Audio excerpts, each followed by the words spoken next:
السلام عليكم ورحمة الله وبركاته. الحمد لله رب العالمين، والعاقبة للمتقين ولا عدوان إلا على الظالمين. الصلاة والسلام على أشرف الأنبياء والمرسلين نبينا محمد وعلى آله وصحبه أجمعين. أما بعد، أعوذ بالله من الشيطان الرجيم. بسم الله الرحمن الرحيم. يا أيها الذين آمنوا اتقوا الله حق تقاته ولا تموتن إلا وأنتم مسلمون. رب اشرح لي صدري ويسر لي أمري واحلل عقدة من لساني يفقهوا قولي.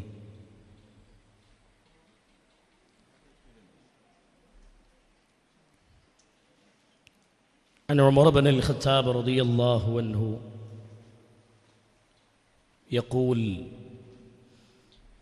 سمعت رسول الله صلى الله عليه وسلم يقول: إنما الأعمال بالنيات وإنما لكل امرئ ما نوى، فمن كانت هجرته إلى الله ورسوله ومن كانت هجرته إلى الدنيا يصيبها أو امرأة ينكحها فهجرته إلى ما هاجر إليه.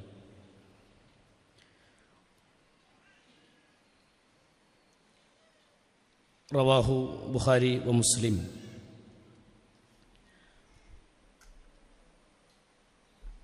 അല്ലാഹു സുബ്ഹാനഹു വ തആലയുടെ നിയമനിർദ്ദേശങ്ങൾ ഉൾക്കൊണ്ട് ജീവിക്കണമെന്ന് ആമുഖമായി തന്നെ ഉണർത്തുകയാണ്.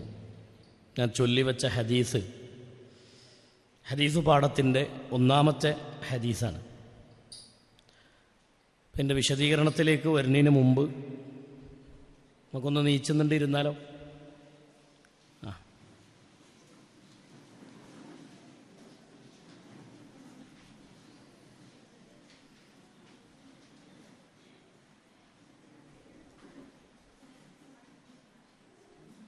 കയ്യും കാലൊക്കെ പൊന്തിച്ചോളി, കുഴപ്പമൊന്നുമില്ല.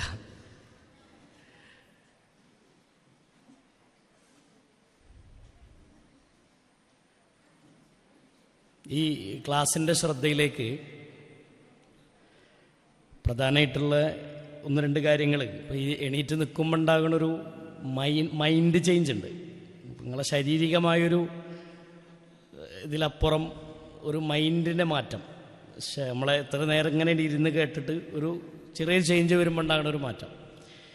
രണ്ടാമത്തത്, ഒരേ കസേരയിലിരിക്കുമ്പോൾ ചില പ്രശ്നങ്ങളുണ്ടാവും. അങ്ങനെ ഉണ്ടെന്ന് തോന്നുന്ന ആളുകൾക്ക് എന്ത് ചെയ്യാം, കസേര മാറി അങ്ങോട്ടും ഇങ്ങോട്ടും ഒന്ന് ചേഞ്ച് ചെയ്തിരിക്കാം. ഒക്കെ നമ്മളെ ക്ലാസ്സിൻ്റെ ശ്രദ്ധയ്ക്ക് അനിവാര്യമാണ്. ഇപ്പോൾ മുഹാജിർ സലാഹിൻ്റെ ക്ലാസ്സിൽ ഞാൻ മനസ്സിലാക്കിയൊരു സംഭവം എന്ന് വെച്ചാൽ, നിങ്ങൾ അഭിനന്ദിക്കേണ്ട ഒരു സംഭവം, പരിപൂർണമായും സദസ്സ് ശാന്തമായിരുന്നു, കേട്ടിരുന്നു എന്നാണ്. പഴയതിൽ നിന്ന് ഒരുപാട് മാറ്റം ഈ സദസ്സിലുണ്ട്. ഞാൻ ഒരുപാട് ഖൈറുകൾ കാണുന്നത്, ഒന്ന് ഡ്രസ് കോഡിൻ്റെ കാര്യത്തിൽ തന്നെ ഒരുപാട് മാറ്റം, 99% എന്ന് വേണമെങ്കിൽ പറയാം. എന്നാലും 1% ബാക്കിയുണ്ടല്ലേ, അതൊക്കെ മാറണം. അപ്പോൾ അൽഹംദുലില്ലാ, ഇനി ഇരിക്കണം എന്നുണ്ടെങ്കിൽ ഇരിക്കാം.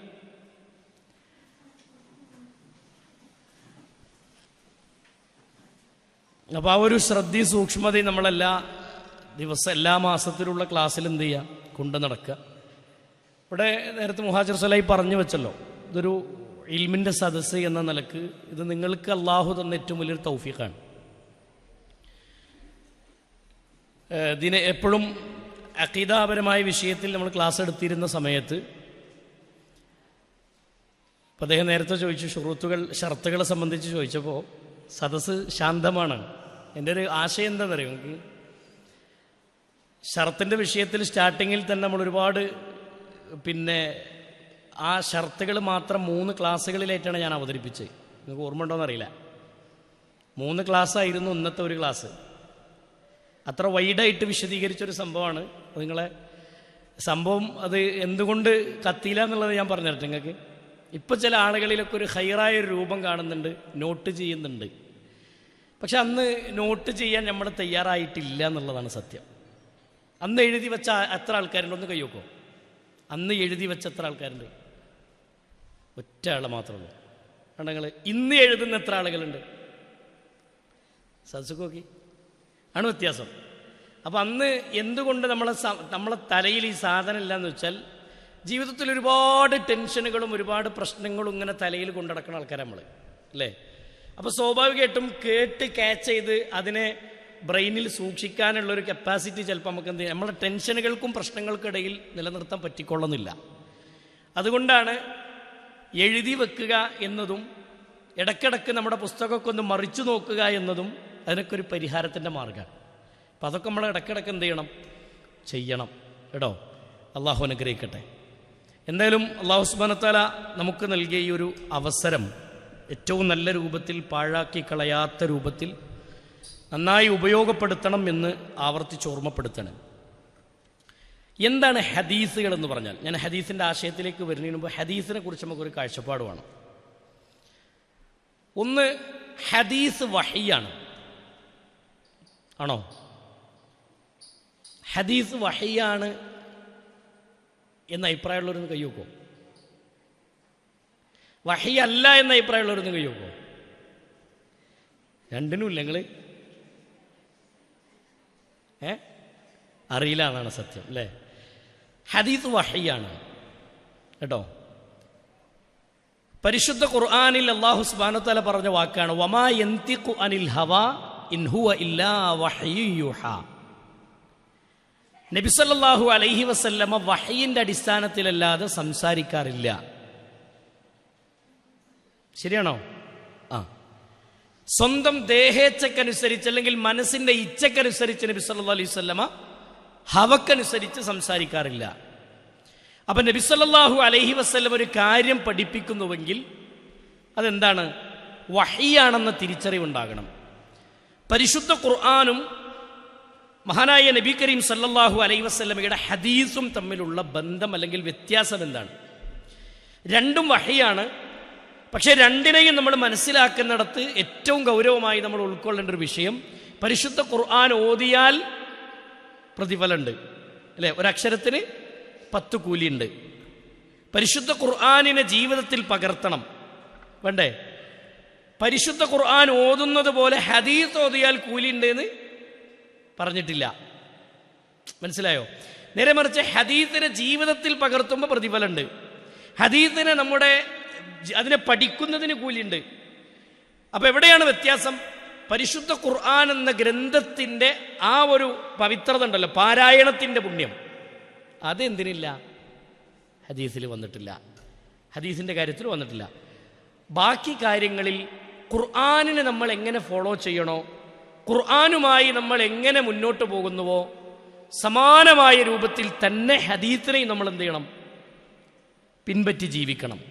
കാരണം മഹാനായ നബി കരീം സല്ലല്ലാഹു അലൈഹി വസല്ലമ പഠിപ്പിച്ചു തന്ന ഈ ഹദീസുകൾ ജിബ്രീൽ അലൈഹിസ്സലാത്തു വസ്സലാം മുഖേന അല്ലാഹു സുബ്ഹാനഹു വ തആല എത്തിച്ചു കൊടുത്തതാണ് ഹദീസുകൾ. നബി സല്ലല്ലാഹു അലൈഹി വസല്ലമക്ക് പല സന്ദർഭങ്ങളിലും അല്ലാഹുവിൻ്റെ റസൂൽ സല്ലല്ലാഹു അലൈഹി വസല്ലമ സ്വഹാബത്ത് ചോദ്യം ചോദിച്ചപ്പോൾ മൗനം പാലിച്ച സന്ദർഭങ്ങളുണ്ട്, ഇല്ലേ? നബി സല്ലല്ലാഹു അലൈഹി വസല്ലമയോട് സ്വഹാബത്ത് ചോദിച്ച പല സന്ദർഭങ്ങളിലും റസൂലുള്ളാഹി മറുപടി പറഞ്ഞിട്ടില്ല. അതിൻ്റെ കാരണം എന്താ? അള്ളാഹുവിൻ്റെ അടുക്കൽ നിന്ന് വഹ്യ് ലഭിച്ചതിന് ശേഷമാണ് നബി കരീം സല്ലല്ലാഹു അലൈഹി വസല്ലമ അത്തരം ഘട്ടങ്ങളിൽ എന്ത് ചെയ്യാറുള്ളത്? മറുപടി പറയാറുള്ളത്. മനസ്സിലാകുന്നുണ്ടോ? അപ്പോൾ അങ്ങനെ ഹദീസുകളുടെ വിഷയത്തിൽ ആ നിലപാടുകളായിരിക്കണം നമ്മൾ സ്വീകരിക്കേണ്ടത്. പൊതുവേ നമ്മുടെ നാട്ടിലുള്ളൊരു കാഴ്ചപ്പാട് ഹദീസിനെ ഒരു 2ാം സ്ഥാനത്തേക്ക് തള്ളുന്നൊരു പ്രവണത നമ്മുടെ നാട്ടിലുണ്ട്. അത് സുന്നത്തല്ലേ, അത് ഹദീസല്ലേ എന്ന ഒരു ശൈലി ഹദീസിൻ്റെ വിഷയത്തിൽ നമ്മൾ സ്വീകരിക്കുന്നത് എന്തല്ല, ഒരു ശരിയായ രൂപമല്ല. മനസ്സിലായോ? ഹദീസ് എന്ന അതിനെ ഗൗരവത്തിൽ എടുത്തുകൊണ്ട് തന്നെ മുന്നോട്ട് പോകാൻ കഴിയുമ്പോഴാണ് നമുക്ക് വിജയം ഉണ്ടാകുക. ഇസ്ലാമിൻ്റെ പ്രമാണങ്ങൾ ഏതൊക്കെയാണ്? ഖുർആനും ഹദീസുമാണ്, അല്ലേ? സ്വഹാബത്തിൻ്റെ മൻഹജുകളാണ്. എങ്ങനെയാണ് ഹദീസിനെ മനസ്സിലാക്കേണ്ടത്, എങ്ങനെയാണ് ഖുർആനിനെ മനസ്സിലാക്കേണ്ടത്? അള്ളാഹിൻ്റെ റസൂലിൽ നിന്ന് സ്വഹാബത്ത് എങ്ങനെ കേട്ട് മനസ്സിലാക്കിയോ അതേ പ്രകാരം ഖുർആനിനെയും ഹദീസിനെയും നമ്മൾ എന്ത് ചെയ്യണം? മനസ്സിലാക്കണം. അതാണ് മൻഹജു സലഫ്, സലഫുകളുടെ മൻഹജ്. പല ആളുകളും വ്യാഖ്യാനിക്കാറുണ്ട് സലഫുകളുടെ മൻഹജ് എന്ന് പറഞ്ഞാൽ അതെന്തോ ഒരു 5-ാം പ്രമാണാണ്, അല്ലെങ്കിൽ അതൊരു 5-ാം മദ്ഹബാണ്, പുതിയൊരാശയമാണ് എന്നൊക്കെയാണ്. അല്ല, സലഫ് എന്ന വാക്ക് അത് മുൻഗാമികളെ സംബന്ധിച്ച് റസൂലുള്ളാഹിന്റെ കൂടെ ജീവിച്ച സ്വഹാബത്തിനെ കുറിച്ച് പറയുന്ന വാക്കാണ്. ആ സ്വഹാബത്തിൽ നിന്ന് എങ്ങനെ നബി സല്ലല്ലാഹു അലൈഹി വസല്ലമയിൽ നിന്ന് സ്വഹാബത്ത് ഹദീസ് കേട്ടോ, അവരെങ്ങനെ അത് ഉൾക്കൊണ്ട് ജീവിച്ചോ, അതേ പ്രകാരം നമ്മൾ ആ ഹദീസിന് എന്ത് ചെയ്യണം? ഉൾക്കൊള്ളണം എന്നതാണ് അതിൻ്റെ അർത്ഥം. മനസ്സിലായോ? മനസ്സിലായുണ്ടോ? അപ്പോൾ മൻഹജുസ് സലഫ് എന്നത് അതൊരു പ്രമാണമല്ല, മറിച്ച് അത് നമ്മുടെ ജീവിതത്തിലേക്ക് പ്രമാണം സ്വീകരിക്കാനുള്ള ഒരു മാർഗമാണ്. മനസ്സിലായോ? ഖുർആനും ഹദീസും എങ്ങനെ സ്വീകരിക്കണം? സ്വഹാബത്ത് സ്വീകരിച്ച പോലെ സ്വീകരിക്കണം. ഇനി സ്വഹാബത്ത് എങ്ങനെ സ്വീകരിച്ച് കൂടി കിട്ടണമല്ലോ. ഒരു ഹദീസ് നമ്മൾ കേട്ട് കഴിഞ്ഞാൽ ആ ഹദീസിന്റെ വിഷയത്തിൽ നമുക്കുണ്ടാകേണ്ട നിലപാടെന്താ? സമിഅനാ വ അതഅനാ, കേട്ടിരിക്കുന്നു, അനുസരിച്ചിരിക്കുന്നു. നമ്മളെ ബുദ്ധിക്ക് ഉൾക്കൊള്ളാൻ പറ്റിക്കൊള്ളണമെന്നില്ല, കാലഘട്ടത്തിന് യോജിച്ചു കൊള്ളണമെന്നില്ല. അങ്ങനെയൊക്കെ നമുക്ക് തോന്നാം. ബുദ്ധിക്ക് അത് എനിക്കണ്ട് ഉൾക്കൊള്ളാൻ പറ്റിയില്ല ആ ഹദീസ്, അതുകൊണ്ട് ഞാൻ സ്വീകരിച്ചില്ല എന്ന് പറയാൻ വകുപ്പില്ല. ഈ കാലഘട്ടത്തിലൊക്കെ ഇപ്പോൾ ഹദീസ് എങ്ങനെ സ്വീകരിക്കുക അതും പറയാൻ എന്തില്ല, വകുപ്പില്ല. ഹദീസിനെ വ്യക്തമായ നിലക്കൊരു വിശ്വാസം സ്വീകരിക്കേണ്ടത് എങ്ങനെ? ഞാനൊരു ചെറിയ ചരിത്രം പറഞ്ഞുതരാം. ഉമർ ഇബ്നുൽ ഖത്താബ് റളിയല്ലാഹു അൻഹുവിൻ്റെ വീട്ടിലേക്കൊരു സഹാബി കയറി വന്നു. ശരിക്കും കേൾക്കണേ. ഇന്നത്തെ കാലത്ത് പല ആൾക്കാരും പറയും, ഞങ്ങൾ കേൾക്കാത്ത പുതിയ പുതിയ ഹദീസുകൾ നിങ്ങളിങ്ങനെ പറഞ്ഞാൽ, ഇത്ര കാലമായി 10-25 കൊല്ലമായി ഞങ്ങളും ദീനീ ക്ലാസ്സുകളൊക്കെ ഇങ്ങനെ കേൾക്കുന്നുണ്ട്, മതപരമായ കുറേ വിജ്ഞാനത്തിൻ്റെ സദസ്സിലൊക്കെ പോകണം, ഇത്രയും കാലം കേൾക്കാത്ത ചില ഹദീസുകളൊക്കെ ഇപ്പം കണ്ട് രംഗപ്രവേശനം ചെയ്തത് എങ്ങനെ? അങ്ങനെ ചോദിക്കാം. ഹദീസിൻ്റെ വിഷയത്തിലൊക്കെ പല ആൾക്കാരും അങ്ങനെ വ്യാഖ്യാനം പറയാം. നമ്മൾ കേട്ടില്ല എന്നുള്ളത് നമ്മളെ വിവരക്കേടാണ്, അല്ലേ? ഇത് സ്വഹാബത്തിന് സംഭവിച്ചിട്ടുണ്ട്. കേട്ടില്ല എന്ന പ്രശ്നം, അവരുടെ വിഷമം അവരുടെ മനസ്സിലുണ്ട്. അതാണ് ഉമർ റളിയല്ലാഹു അൻഹുവിൻ്റെ വീട്ടുമുറ്റത്ത് ഒരാൾ കയറി വന്നിട്ട് ഉമർ ഇബ്നുൽ ഖത്താബ് റളിയല്ലാഹു അൻഹുവിനോട് ആ വീട്ടുമുറ്റത്ത് വന്ന് സലാം പറഞ്ഞു. അസ്സലാമു അലൈക്കും എന്ന് പറഞ്ഞു. ഉമർ റളിയല്ലാഹു അൻഹു വീട്ടിലുണ്ട്. പക്ഷെ സലാം പറഞ്ഞത് ആര് കേട്ടില്ല? ഉമർ റളിയല്ലാഹു അൻഹു കേട്ടില്ല. അസ്സലാമു അലൈക്കും എന്ന് പറഞ്ഞു, ജവാബില്ല. രണ്ടാമത്തെ പ്രാവശ്യം സലാം പറഞ്ഞു, ജവാബില്ല. മൂന്നാമത്തെ പ്രാവശ്യം സലാം പറഞ്ഞു, അവിടെ നിന്ന് എന്തില്ല, ജവാബില്ല. ആ സമയത്ത് ഈ സ്വഹാബി അവിടെ നിന്ന് പോയി.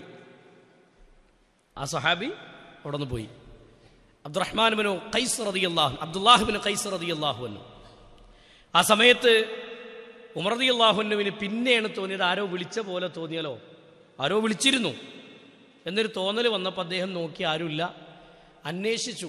അപ്പോൾ അബ്ദുല്ലാഹ് ഇബ്നു ഖൈസ് റളിയല്ലാഹു അൻഹു വീട്ടുമുറ്റത്ത് വന്നിരുന്നു എന്ന വിവരം കിട്ടി. അബ്ദുല്ലാഹ് ഇബ്നു ഖൈസ് റളിയല്ലാഹു അൻഹുവിനോട് ചോദിച്ചു, വീട്ടിൽ വന്നിരുന്നു. എന്നിട്ട് എന്തേ നിങ്ങൾ അവിടുന്ന് മടങ്ങിപ്പോന്നത്? അതാണ് ചോദ്യം. എന്തേ ഇപ്പം അവിടുന്ന് ഇങ്ങോട്ട് മടങ്ങിപ്പോകുന്നത്? ആ സമയത്ത് അബ്ദുല്ലാഹ് ഇബ്നു ഖൈസ് റളിയല്ലാഹു അൻഹു മഹാനായ ഉമർ ഇബ്നുൽ ഖത്താബ് റളിയല്ലാഹു അൻഹുവിനോട് പറഞ്ഞു, നബി സല്ലല്ലാഹു അലൈഹി വസല്ലമ പറഞ്ഞിട്ടുണ്ട്. എന്താ പറഞ്ഞത്? ഒരു വീട്ടിൻ്റെ മുറ്റത്ത് ചെന്ന് 3 തവണ സലാം പറഞ്ഞിട്ട് അവിടെ നിന്ന് ജവാബില്ലെങ്കിൽ, 3 തവണ ജവാബില്ലെങ്കിൽ, ഉത്തരമില്ലെങ്കിൽ 3 തവണ സലാം പറഞ്ഞിട്ടും ജവാബില്ലെങ്കിൽ അവിടെ നിന്ന് മടങ്ങലാണ് ഖൈറ്. അത് റസൂലുള്ളാഹിന്റെ ചര്യയിൽപ്പെട്ടതാണ്. അവിടെ നിന്ന് മടങ്ങലാണ് നല്ലതെന്ന് ആര് പറഞ്ഞിട്ടുണ്ട്? നബി സല്ലല്ലാഹു അലൈഹി വസല്ലമ പഠിപ്പിച്ചിട്ടുണ്ട്. ഈ ഹദീസ് ഇതിനു മുമ്പ് ഉമർ ഇബ്നുൽ ഖത്താബ് റളിയല്ലാഹു അൻഹു കേട്ടിട്ടില്ല. ശരിക്കും ശ്രദ്ധിക്കണേ. ആദ്യമായിട്ട് കേൾക്കുന്നത് ഈ സഹാബിയിൽ നിന്നാണ്. ഉടനെ ഉമർ റളിയല്ലാഹു അൻഹു എന്താ പറഞ്ഞത്? 10-25 കൊല്ലമായി ഞാനും ഇതിൻ്റെ പിന്നാലെ നടക്കണം, അനക്കപ്പെടുന്ന ഈ ഹദീസ് കിട്ടി നല്ല ചോദിച്ചേ. ഉമർ ഇബ്നുൽ ഖത്താബ് റളിയല്ലാഹു അൻഹു അടുത്ത സ്റ്റെപ്പ് എന്താ എടുത്തെന്ന് നിങ്ങൾ? അവിടെ ഇരിക്കുന്ന കിബാറുൽ ഉലമാ, വലിയ വലിയ പണ്ഡിതന്മാരിരിക്കുന്ന സദസ്സിലേക്ക് ഉമർ റളിയല്ലാഹു അൻഹു കയറി ചെന്നു. ആ സദസ്സിൽ ഇബ്നു ഉമറിനെ പോലെയുള്ള, ഇബ്നു അബ്ബാസ് റളിയല്ലാഹു അൻഹുവിനെ പോലെയുള്ള പ്രഗത്ഭന്മാരായ ആളുകൾ ഇരിക്കുന്ന സദസ്സാണ്.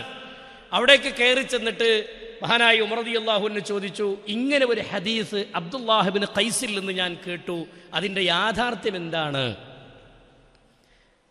കേട്ടോ, പണ്ഡിതന്മാർ പുഞ്ചിരിച്ചുകൊണ്ട് മറുപടി പറഞ്ഞു, അല്ല ഉമറെ, ഇത് നമ്മളെ കുട്ടിയക്കറിണ ഹദീസാണല്ലോ, നമ്മളെ മക്കൾ ഈ ഹദീസ് പറയുമല്ലോ. ഉമർ റളിയല്ലാഹു അൻഹു വിനയത്തിൻ്റെ പ്രതീകമാണ്. നെഞ്ചത്ത് കൈവച്ചുകൊണ്ട് ഉമർ റളിയല്ലാഹു അൻഹു പറഞ്ഞൊരു വാക്കുണ്ട്. എന്താ വാക്ക്? പടച്ചോനെ, ദുനിയാവിൻ്റെ ഓട്ടത്തിനിടയിൽ ഇങ്ങനെ ഒരു സുന്നത്ത്, ഇങ്ങനെ ഒരു ചര്യ ഞാൻ അറിയാതെ പോയല്ലോ എന്ന വിഷമം അദ്ദേഹം പ്രകടിപ്പിക്കുകയാണ് ചെയ്തത്. ഇങ്ങനെയാണ് ഹദീസ് സ്വീകരിക്കേണ്ടത്. ഇനി അവിടെ അബ്ദുല്ലാഹിബ്നു ഖൈസ് റളിയല്ലാഹു അൻഹുവിനെ വിശ്വാസം ഇല്ലാഞ്ഞിട്ടാണോ പണ്ഡിതന്മാരോട് ചോദിച്ചത്? അല്ല, അദ്ദേഹത്തെക്കാൾ ഉയർന്ന പണ്ഡിതന്മാർ അവിടെ ഉണ്ടാകുമ്പോൾ ചോദിക്കാന്നുള്ളൊരു മാന്യത ഉണ്ടല്ലോ, ആ ഒരു മാന്യത പരിഗണിച്ചുകൊണ്ട് ഉമർ റളിയല്ലാഹു അൻഹു ചോദിച്ച് അതിനെക്കുറിച്ചൊന്ന് പഠിച്ചു. ആ ബാധ്യതയാണ് നമ്മൾ നിർവഹിക്കേണ്ടത്. ഹദീസുകൾ കേൾക്കുമ്പോൾ നമുക്ക് ഉണ്ടാവേണ്ട മൈൻഡ് സെറ്റ് അതാണ്. അതുണ്ടോയെന്ന് അന്വേഷിക്കുക. സ്വഹീഹാണെങ്കിൽ സമിഅനാ വ അതഅനാ, കേട്ടു, ഞങ്ങൾ അനുസരിച്ചു. ഹദീസുകളുടെ വിഷയത്തിൽ നമ്മുടെ നിലപാടുകൾ ഇതാവണം.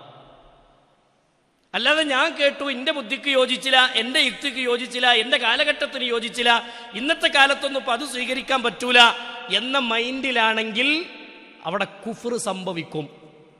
മനസ്സിലാകണ്ടോ? ഹദീസ് സ്വീകരിക്കുന്ന വിഷയത്തിൽ അതിലൊരു ലാഘവത്വം നമ്മുടെ മനസ്സിന് തോന്നിയാൽ അവിടെ കുഫ്ർ സംഭവിക്കും. അള്ളാഹു കാത്ത് രക്ഷിക്കുമാറാകട്ടെ. ഇഖ്തിലാഫുള്ള വിഷയങ്ങൾക്കും അങ്ങനെയാണ്. അഭിപ്രായ ഭിന്നതയുള്ള വിഷയങ്ങൾ, ഇപ്പോൾ നേരത്തെ മുഹാജിർ സ്വലാഹി ഇവിടെ വിശദീകരിച്ചിട്ടുള്ള അഖീദയുടെ വിഷയത്തിലുള്ള അഭിപ്രായ ഭിന്നത, പിന്നെ ചെറിയ ചെറിയ മസ്അല വിഷയങ്ങളിലുള്ള അഭിപ്രായ ഭിന്നത, അമലുകളുടെ വിഷയത്തിൽ ഫിഖ്ഹിയായ വിഷയങ്ങളിലുള്ള കുറേ അഭിപ്രായ വ്യത്യാസങ്ങൾ, അതൊക്കെ സമൂഹത്തിലുണ്ട്.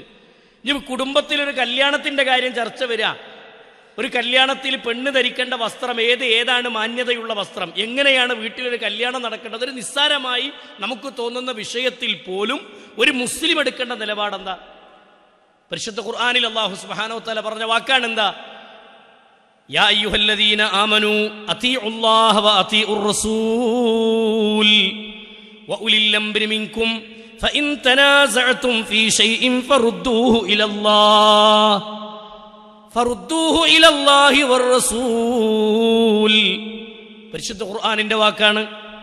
നിങ്ങൾക്കിടയിൽ യാ അയ്യുഹല്ലദീന ആമനൂ, സത്യവിശ്വാസികളെ, അതീഉല്ലാഹ്, നിങ്ങൾ അല്ലാഹുവിനെ അനുസരിക്കണം, വ അതീഉർ റസൂൽ, നിങ്ങൾ അല്ലാഹുവിന്റെ റസൂലിനെയും നിങ്ങൾ അനുസരിക്കണം, വ ഉലിൽ അംരി മിൻകും, നിങ്ങളിലെ കൈകാര്യകർത്താക്കന്മാരെ നിങ്ങൾ അനുസരിക്കണം.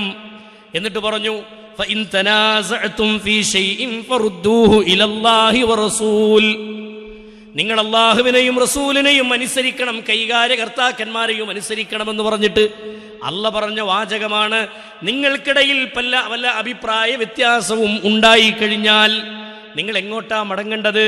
മതപരമായ വിഷയത്തിൽ, സ്വർഗനരകങ്ങളുടെ വിഷയത്തിൽ, പരലോകത്തിന്റെ കാര്യത്തിൽ നോക്കൂ, ഖുർആനും ഹദീസും പഠിപ്പിച്ചൊരു മുസ്ലിം സ്വീകരിക്കേണ്ട നിലപാടുകളുടെ വിഷയത്തിൽ അഭിപ്രായ ഭിന്നതകൾ നിങ്ങൾക്ക് രൂപപ്പെട്ടു കഴിഞ്ഞാൽ നിങ്ങൾ മടങ്ങേണ്ടത് ഫറുദ്ദൂഹു ഇലല്ലാഹ്, നിങ്ങൾ അല്ലാഹുവിലേക്ക് മടങ്ങണം. അതിന്റെ ഉദ്ദേശം ഖുർആനിലേക്ക് മടങ്ങണം. മാത്രമല്ല ഫറുദ്ദൂഹു ഇലല്ലാഹി വർ റസൂൽ, അല്ലാഹുവിന്റെ റസൂലിലേക്കും നിങ്ങൾ മടങ്ങണം എന്ന് പറഞ്ഞാൽ റസൂലുള്ളാഹിന്റെ ഹദീസുകളിലേക്ക് മടങ്ങണം. അപ്പൊ ഖുർആനിലേക്കും ഹദീസിലേക്കും മടങ്ങണം. അത് മടങ്ങിക്കഴിഞ്ഞാലോ ഖുർആനിൽ നിന്ന് തെളിവ് കിട്ടി, ഹദീസിൽ നിന്ന് തെളിവ് കിട്ടി.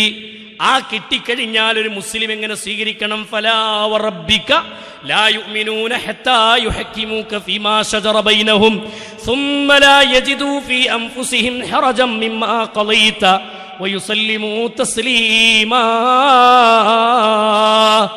അല്ലാഹ് പറയാണ് ഫലാ വറബ്ബിക, റബ്ബിനെ തന്നെയാണ് സത്യം, ലാ യുഅ്മിനൂൻ, നിങ്ങൾ വിശ്വാസികളാവുകയില്ല, ഹത്താ യുഹക്കിമൂക ഫീമാ ശജറ ബൈനഹും സുമ്മ ലാ യജിദൂ ഫീ അൻഫുസിഹിം ഹറജം മിമ്മാ ഖളൈത വയുസല്ലിമൂ തസ്ലീമാ.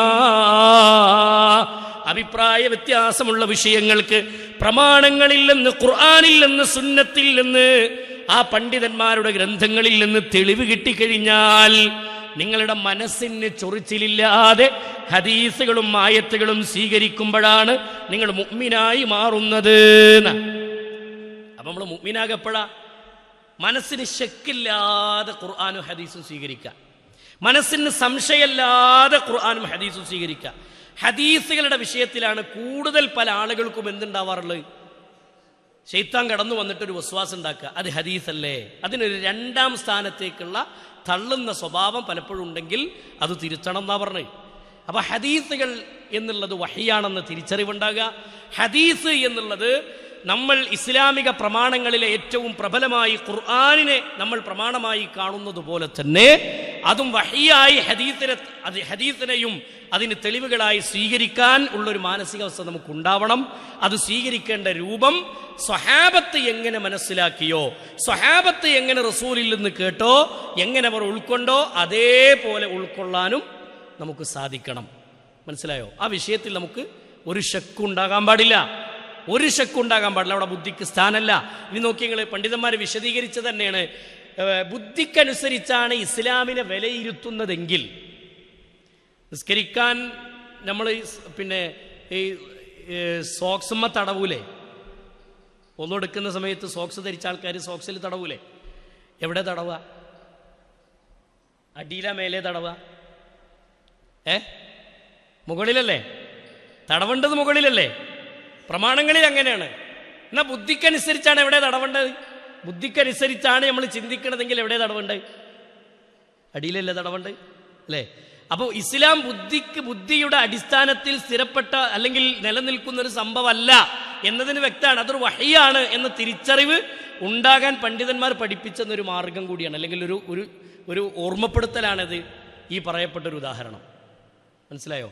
അപ്പോൾ ഹദീസ് വഹിയാണ്, അത് പ്രമാണങ്ങളിൽ നിന്ന് സ്വീകരിക്കണം. അത് ബുദ്ധി വെച്ച് നമ്മുടെ ബുദ്ധിയുടെ ബൂസയിലിട്ട് കറക്കി തിരിച്ചുണ്ടാക്കി അതിൽ നിന്ന് കിട്ടണത് സ്വീകരിച്ചാൽ മതി എന്നുള്ള കാഴ്ചപ്പാട് മതപരമായി സ്വീകരിക്കാൻ പറ്റിയ ഒന്നല്ല. ഇനി നമ്മൾ മനസ്സിലാക്കേണ്ട വിഷയം, ഹദീസുകളിലേക്ക് നമ്മൾ പ്രവേശിക്കുകയാണെങ്കിൽ ഏറ്റവും പ്രധാനമായി ഇസ്ലാമിക ചരിത്രങ്ങൾ മുന്നിൽ വെച്ചുകൊണ്ട് ഈ ഒരു ഹദീസിലേക്ക് ഇൻഷാ അല്ലാഹ് നമുക്ക് മടങ്ങാം. മഹാനായ ഉമർ ഇബ്നുൽ ഖത്താബ് റളിയല്ലാഹു അൻഹുവിൽ നിന്ന് നിവേദനം ചെയ്യുന്ന ഹദീസാണ്. ഉമർ ഇബ്നുൽ ഖത്താബ് റളിയല്ലാഹു അൻഹുവിൽ നിന്ന് നിവേദനം ചെയ്യുന്ന ഹദീസാണ്. യഖൂലു, അദ്ദേഹം പറയുന്ന വാക്ക്, സമിഅ്തു റസൂലല്ലാഹി സ്വല്ലല്ലാഹു അലൈഹി വസല്ലമ യഖൂൽ, അല്ലാഹുവിൻ്റെ റസൂൽ സല്ലല്ലാഹു അലൈഹി വസല്ലമ ഇങ്ങനെ പറയുന്നത് ഞാൻ കേട്ടിട്ടുണ്ട്. ആരാ പറയണേ? ഉമർ ഇബ്നുൽ ഖത്താബ് റളിയല്ലാഹു അൻഹു. കേട്ടോ, ആരാണ് ഉമർ ഇബ്നുൽ ഖത്താബ് റളിയല്ലാഹു അൻഹു? ഇസ്ലാമിക ചരിത്രത്തിൽ ഉമർ ഇബ്നുൽ ഖത്താബ് റളിയല്ലാഹു അൻഹു ഏറെ പ്രാധാന്യമുള്ള, അല്ലെങ്കിൽ ഇസ്ലാമിക ചരിത്രത്തിൽ സഹാബികളുടെ കൂട്ടത്തിൽ പ്രധാനിയാണ് ഉമർ ഇബ്നുൽ ഖത്താബ് റളിയല്ലാഹു അൻഹു. ഉമർ ഇബ്നുൽ ഖത്താബ് റളിയല്ലാഹു അൻഹുവിൻ്റെ പ്രത്യേകതകൾ ചരിത്രത്തിൽ നമുക്ക് കാണാം. നബി കരീം സല്ലല്ലാഹു അലൈഹി വസല്ലമയുടെ കാലഘട്ടത്തിൽ ഹിജ്റയ്ക്ക് മുമ്പ് ഇസ്ലാം സ്വീകരിച്ച മഹാനായ പണ്ഡിതനാണ്, അല്ലെങ്കിൽ മഹാനായ സ്വഹാബിയാണ് ഉമർ ഇബ്നുൽ ഖത്താബ് റളിയല്ലാഹു അൻഹു. ഹിജ്റയ്ക്ക് മുമ്പ് ഇസ്ലാം സ്വീകരിച്ച, റസൂലുള്ളാഹി സ്വല്ലല്ലാഹു അലൈഹി വസല്ലം മക്ക കാലഘട്ടത്തിൽ ഇസ്ലാം സ്വീകരിച്ച വ്യക്തിത്വമാണ് ഉമർ ഇബ്നുൽ ഖത്താബ് റളിയല്ലാഹു അൻഹു. ഉമർ ഇബ്നുൽ ഖത്താബ് റളിയല്ലാഹു അൻഹു ഇസ്ലാം സ്വീകരിച്ചതിൻ്റെ ചരിത്രങ്ങളൊക്കെ ഒരുപാട് വിവരിക്കാനുണ്ട്, ഞാൻ അതിലേക്കൊന്നും പോണില്ല. ഖലീഫ ആയി റസൂലുള്ളാഹിന്റെ കാലശേഷം ഖുലഫാ ഉർ റാഷിദുകളിലെ 4 ഖലീഫമാരുടെ കൂട്ടത്തിലെ 2ാമത്തെ ഖലീഫയാണ് ഉമർ ഇബ്നുൽ ഖത്താബ് റളിയല്ലാഹു അൻഹു. 10 വർഷമായിരുന്നു ഉമർ റളിയല്ലാഹു അൻഹുവിൻ്റെ ഖിലാഫത്ത്. എത്ര കൊല്ലം? 10 കൊല്ലം ഉമർ ഇബ്നുൽ ഖത്താബ് റളിയല്ലാഹു അൻഹുവിൻ്റെ ഖിലാഫത്തുണ്ട്. ആ സഹാബിയാണ്. ഇസ്ലാമിക ചരിത്രത്തിൽ ഉമർ റളിയല്ലാഹു അൻഹുവിൻ്റെ സ്ഥാനം എന്നുള്ളത് നിസ്സാരമല്ല. സ്വർഗത്തിലെ സ്വഹാബികളുടെ കൂട്ടത്തിൽ സ്വർഗത്തിലെ 1ാമൻ എൻ്റെ അബൂബക്കറാണെന്ന് റസൂലുള്ളാഹി സ്വല്ലല്ലാഹു അലൈഹി വസല്ലം പറഞ്ഞു. സ്വർഗത്തിലെ 2ാം സ്ഥാനം പറഞ്ഞതാർക്കാ? സ്വഹാബികളുടെ കൂട്ടത്തിൽ സ്വർഗത്തിലെ 2ാം സ്ഥാനം മഹാനായ ഉമർ ഇബ്നുൽ ഖത്താബ് റളിയല്ലാഹു അൻഹുവിനാണ്. സ്വർഗത്തിൽ ഒരു മണിമാളിക ഉമറിന് വേണ്ടി അള്ളാഹു ഒരുക്കി വെച്ചിരിക്കുന്നു എന്ന് ഹദീസിൽ നമുക്ക് കാണാം. റസൂലുള്ളാഹി സ്വല്ലല്ലാഹു അലൈഹി വസല്ലമ പഠിപ്പിച്ച ചരിത്രങ്ങളുടെ കൂട്ടത്തിൽ നമുക്ക് കാണാൻ പറ്റും. ഉമറിനെ റസൂലുള്ളാഹി സ്വല്ലല്ലാഹു അലൈഹി വസല്ലമ ചേർത്ത് വെച്ചൊരു പേരാണ് ഫാറൂഖ്. റസൂലുള്ള പറഞ്ഞ നാമമാണ് ഫാറൂഖ്. അൻത ഫാറൂഖ് യാ ഉമർ. നബി സല്ലല്ലാഹു അലൈഹി വസല്ലമ പറഞ്ഞതാണ്, ഉമറെ, സത്യത്തെയും അസത്യത്തെയും വേർതിരിക്കുന്നവനാണ് ഉമറെ താങ്കൾ. സത്യത്തെയും അസത്യത്തെയും വേർതിരിക്കുന്നവനാണ്. ഉമറിനെ എങ്ങാനും പിശാചു കണ്ടാൽ ശൈത്താൻ കിലോമീറ്ററുകൾക്കപ്പുറം, മൈലുകൾക്കപ്പുറം ശൈത്താൻ ഓടി രക്ഷപ്പെടും. അത് ഉമറിൻ്റെ ഈമാനിൻ്റെ കരുത്താണെന്ന് ഹബീബുന മുഹമ്മദുർ റസൂലുള്ളാഹി സല്ലല്ലാഹു അലൈഹി വസല്ലം. നോക്കിങ്ങൾ, ഇത്ര സ്ഥാനം ഉമർ ഇബ്നു ഖത്താബ് റളിയല്ലാഹു അൻഹുവിൻ്റെ സ്ഥാനമാണ്. അദ്ദേഹത്തിൻ്റെ ഖിലാഫത്ത് കാലത്തുള്ള ചരിത്രങ്ങളും അദ്ദേഹത്തിൻ്റെ ഖലീഫയായി നിൽക്കുന്ന കാലത്തുള്ള ആ ചരിത്രങ്ങളൊക്കെ എടുത്ത് പരിശോധിച്ചാൽ ഒരുപാട് മാതൃകകൾ ലോകത്തിന് സമ്മാനിച്ച് നല്ല നല്ല ചരിത്ര സംഭവങ്ങൾ ഭൂമിയിൽ സമ്മാനിച്ചു പോയ വ്യക്തിത്വമാണ് ഉമർ ഇബ്നു ഖത്താബ് റളിയല്ലാഹു അൻഹു. ഹിജറ 23 ദുൽഹിജ്ജ മാസത്തിലാണ് ഉമർ ഇബ്നുൽ ഖത്താബ് റളിയല്ലാഹു അൻഹു നമസ്കരിച്ചു കൊണ്ടിരിക്കുന്ന സമയത്ത് ഒരു മനുഷ്യൻ, അഗ്നി ആരാധകനായ ഒരു മനുഷ്യൻ വന്ന് അദ്ദേഹത്തെ എന്ത് ചെയ്യണത്? കത്തി കൊണ്ട് കുത്തുന്നത്. നിസ്കരിച്ചുകൊണ്ടിരിക്കുമ്പോഴാണ് കുത്തുന്നത്. ഉമർ ഇബ്നുൽ ഖത്താബ് റളിയല്ലാഹു അൻഹു വധിക്കപ്പെടുന്ന രംഗം അവിടെയാണ്. അന്ന് ഉമർ ഇബ്നുൽ ഖത്താബ് റളിയല്ലാഹു അൻഹുവിൻ്റെ പള്ളിയിൽ ഉമർ റളിയല്ലാഹു അൻഹുവിൻ്റെ ഭാര്യ, ഉമർ റളിയല്ലാഹുവിൻ്റെ ഭാര്യൻ്റെ പേരെന്താ? ഉറങ്ങാത്ത ആൾക്കാർ പറഞ്ഞായിട്ടാ, ഉറങ്ങണവരാണ്ട് ഉറങ്ങിക്കോട്ടെ.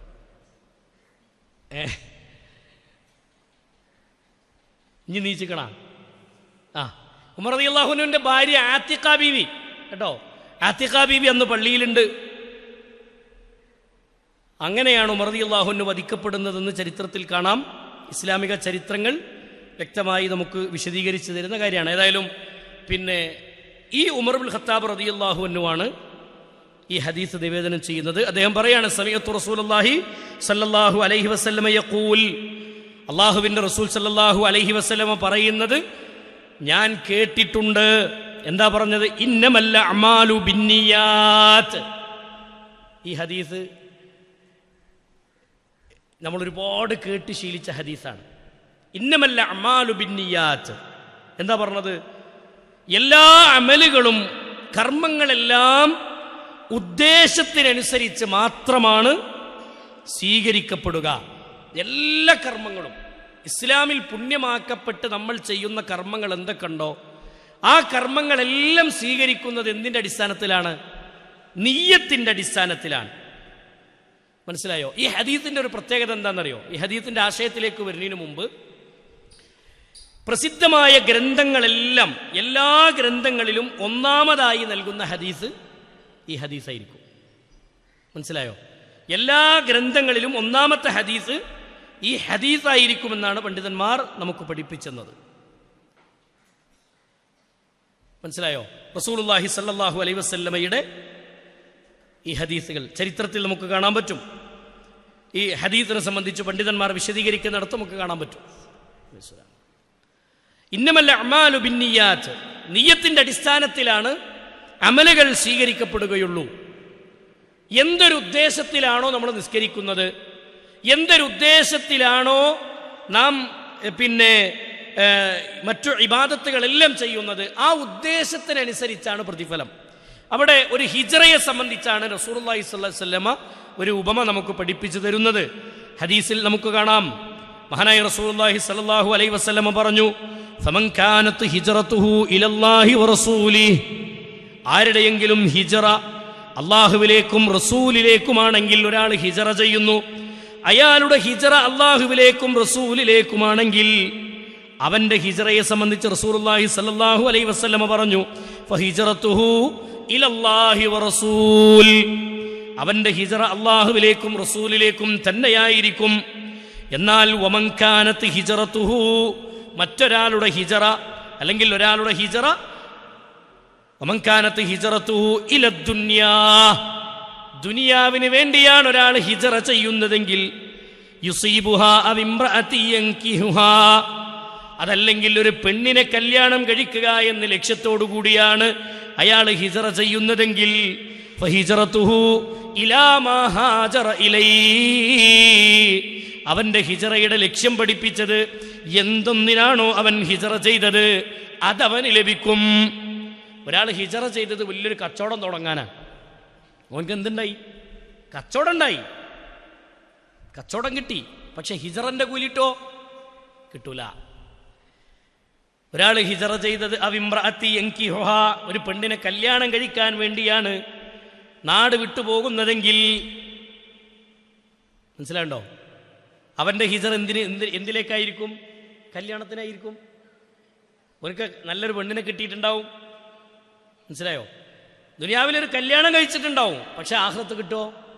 കിട്ടൂല. ഹിജ്റന്റെ കൂലി കിട്ടുമോ?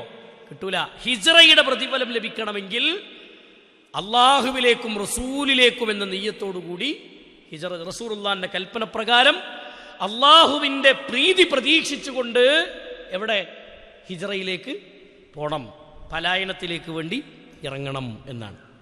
അപ്പോൾ ഇതൊരു ഹദീസിനെ സംബന്ധിച്ച് പറഞ്ഞത് പണ്ഡിതന്മാർ ഇതിനെ വിശദീകരിക്കുന്നിടത്ത് കാണാം.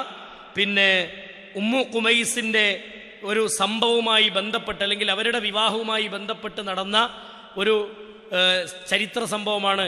അങ്ങനെ ഒരു ലക്ഷ്യത്തിൽ ഉമ്മു ഖുമൈസ് എന്ന സ്ത്രീയെ വിവാഹം ചെയ്യാൻ വേണ്ടി ഹിജ്റ ചെയ്ത ഒരു വ്യക്തിയെ സംബന്ധിച്ച് പരാമർശിക്കുന്ന ഹദീസാണെന്ന് ഇതിനെ വ്യാഖ്യാനിക്കാറുണ്ട്. പക്ഷേ ഈ ഹദീസുമായി ബന്ധപ്പെട്ട് പണ്ഡിതന്മാർ അങ്ങനെ ഒരു വിശദീകരണമല്ല നമുക്ക് പഠിപ്പിച്ചു തന്നത്. ഇനി നമ്മൾ മനസ്സിലാക്കേണ്ട വിഷയം എന്താ അറിയോ?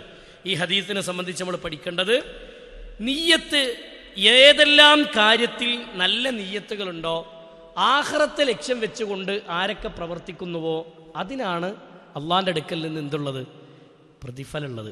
ആഖിറത്തെ ലക്ഷ്യം വെച്ചുകൊണ്ട് വേണം എല്ലാ കാര്യങ്ങളും ചെയ്യാൻ. ഇപ്പം നിങ്ങൾ നോക്കി, നബി സല്ലല്ലാഹു അലൈഹി വസല്ലമ പഠിപ്പിച്ചൊരു ഹദീസ്, ഹദീസിൽ നമുക്ക് കാണാം അള്ളാഹുവിൻ്റെ റസൂൽ സല്ലല്ലാഹു അലൈഹി വസല്ലമ പറഞ്ഞു, റസൂലുള്ളാഹി പറഞ്ഞ വാക്ക് എന്താണെന്നറിയോ?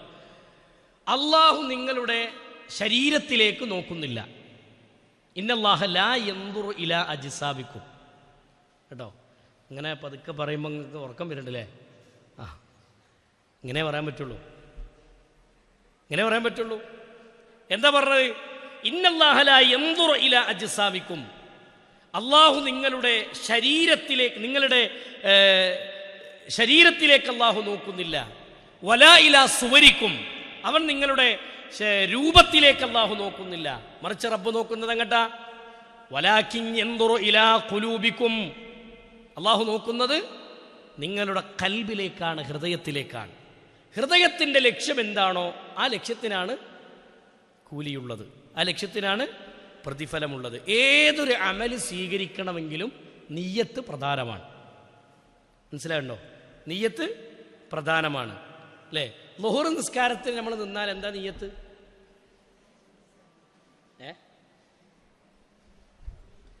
അറിയുന്ന ആളൊന്ന് നീച്ചെന്ന് ചൊല്ലി നോട്ടെ.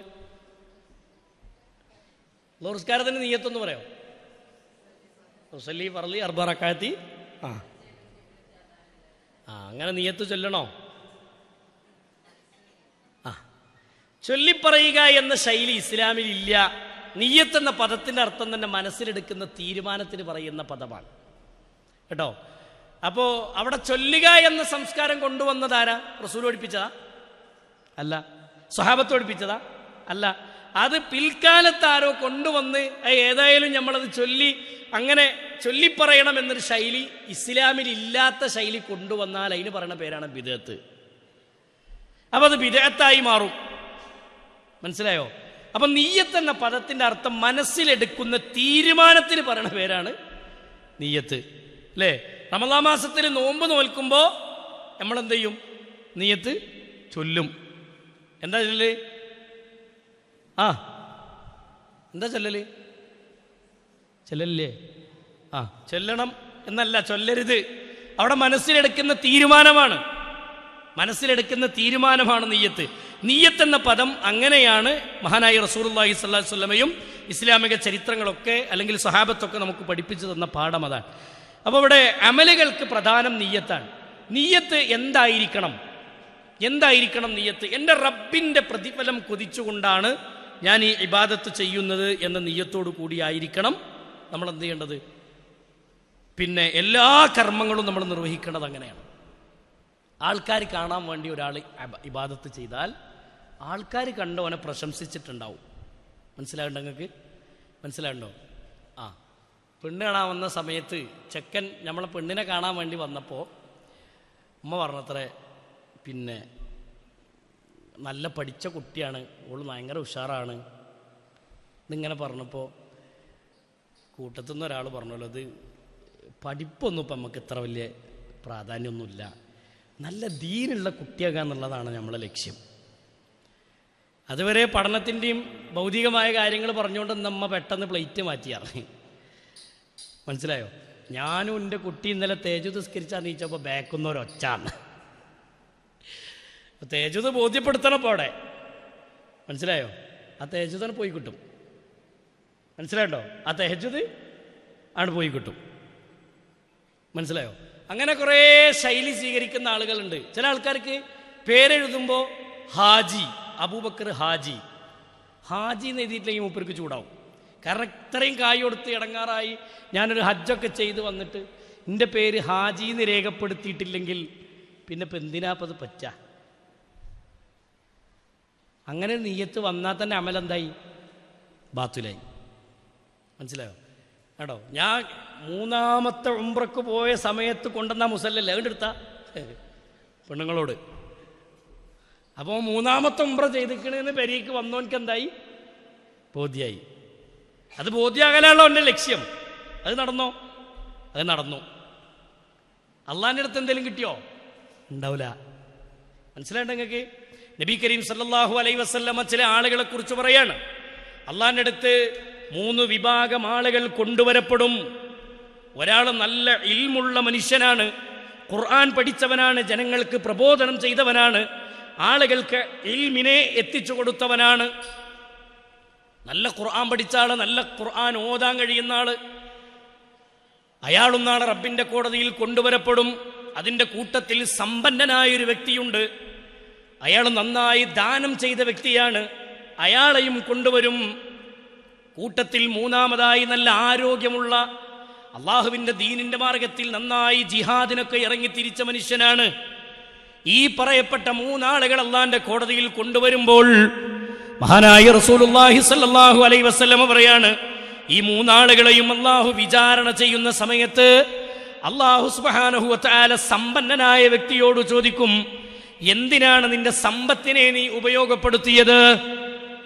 എന്തിനാണ് നിന്റെ സമ്പത്ത് നീ കൊടുത്തതെന്ന് ചോദിക്കുമ്പോൾ അള്ളാഹു സുബ്ഹാനഹു വ തആലയോട് ഈ മനുഷ്യൻ പറയും, അള്ളാഹുവേ, ഞാൻ ഒരുപാട് പള്ളികൾക്ക് വേണ്ടി കൊടുത്തു നാഥാ, ഞാൻ ഒരുപാട് മദ്രസകൾ ഉണ്ടാക്കി കൊടുത്തു, ഞാൻ ഒരുപാട് പാവങ്ങൾക്ക് വീടുണ്ടാക്കി കൊടുത്തു, പാവപ്പെട്ട ഒരുപാട് ആളുകളുടെ ഭക്ഷണം ഞാൻ കൊടുത്തിട്ടുണ്ട്, അവരുടെ വിശപ്പ് ഞാൻ മാറ്റിയിട്ടുണ്ട്, അവർക്ക് ഞാൻ വസ്ത്രമെടുക്കാൻ പണം കൊടുത്തിട്ടുണ്ട്, മരുന്നിന് ചെലവിലേക്ക് ഞാൻ അവർക്ക് സമ്പത്ത് കൊടുത്തിട്ടുണ്ട്. അപ്പൊ അല്ലാഹു സുബ്ഹാനഹു വ തആല അവനോട് പറയുമെന്നാണ്, കദബ്താ, നീ കളവാണ് പറഞ്ഞത്. അപ്പൊ ഇയാൾ പറയാണ്, റബ്ബേ, ഞാൻ കൊടുത്തത് സത്യമാണല്ലോ. ദുനിയാവിൽ നീ കൊടുത്തത് സത്യമായിരിക്കാം, പക്ഷേ നീ ദുനിയാവിൽ നിന്റെ സമ്പത്ത് ചെലവഴിച്ചപ്പോ ആളുകൾ നിന്നെ കാണട്ടെ, നീ ഒരു ധർമ്മിഷ്ഠനാണെന്ന് അറിയട്ടെ എന്ന നീയത്തിലാണ് നീ കൊടുത്തത്. കഴിഞ്ഞില്ലേ? അതുകൊണ്ട് ആളുകൾ നിന്നെ പ്രശംസിച്ചു, നീ ഒരു ധർമ്മിഷ്ഠനാണെന്ന് ആളുകൾ പറഞ്ഞു. പക്ഷേ അള്ളാഹുവിന്റെ കോടതിയിൽ അതിനെന്തില്ല? പ്രതിഫലമില്ല. രണ്ടാമത്തെ വ്യക്തി നോക്കൂ, റസൂലുള്ളാഹി സ്വല്ലല്ലാഹു അലൈഹി വസല്ലമ പഠിപ്പിച്ചത്, രണ്ടാമത്തെ വ്യക്തി നന്നായി ആരോഗ്യമുള്ള, ആ ആരോഗ്യത്തെ അള്ളാഹിന്റെ ദീനിനു വേണ്ടി ചെലവഴിച്ചൊരു മനുഷ്യൻ. ആ മനുഷ്യനെയും കൊണ്ടുവരുമ്പോൾ അള്ളാഹു ചോദിക്കുന്നു, നിന്റെ ആരോഗ്യം നീ എന്തിനു വേണ്ടി ചെലവഴിച്ചു എന്ന് പരലോകത്ത് നിന്ന് അള്ളാഹു ചോദിക്കും.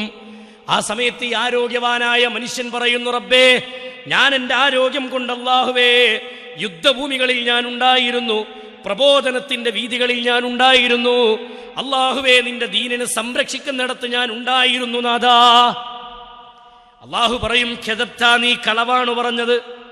ആ സമയത്ത് അള്ളാഹു ഈ അള്ളാഹുവിനോട് ഈ മനുഷ്യൻ പറയുന്ന വാചകം ഇതാണ്, പടച്ചോനെ, എൻ്റെ ശരീരം കൊണ്ട് ഞാൻ ചെയ്തതാണല്ലോ നാഥാ ഇത്.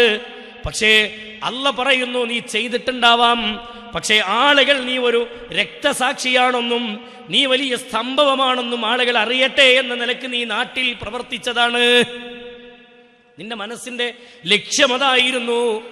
എന്നതുകൊണ്ട് തന്നെ നിനക്ക് സ്വർഗത്തിൽ അതിന് പ്രതിഫലമില്ല, ഇവിടെ അതിന് സ്ഥാനമില്ല. ആളുകൾ നിന്നെ പ്രശംസിച്ചിട്ടുണ്ടാവാം, ആളൊരു ഭയങ്കര ദീനീ പ്രവർത്തകനാണെന്നും ദീനിന്റെ മേഖലയിൽ തൻ്റെ ആരോഗ്യം കൊണ്ട് പങ്കിടുന്ന ആളാണെന്നും ആളുകൾ പറഞ്ഞിട്ടുണ്ടാവാം, പക്ഷേ ആഖിറത്തിൽ അതിന് പ്രതിഫലമില്ല.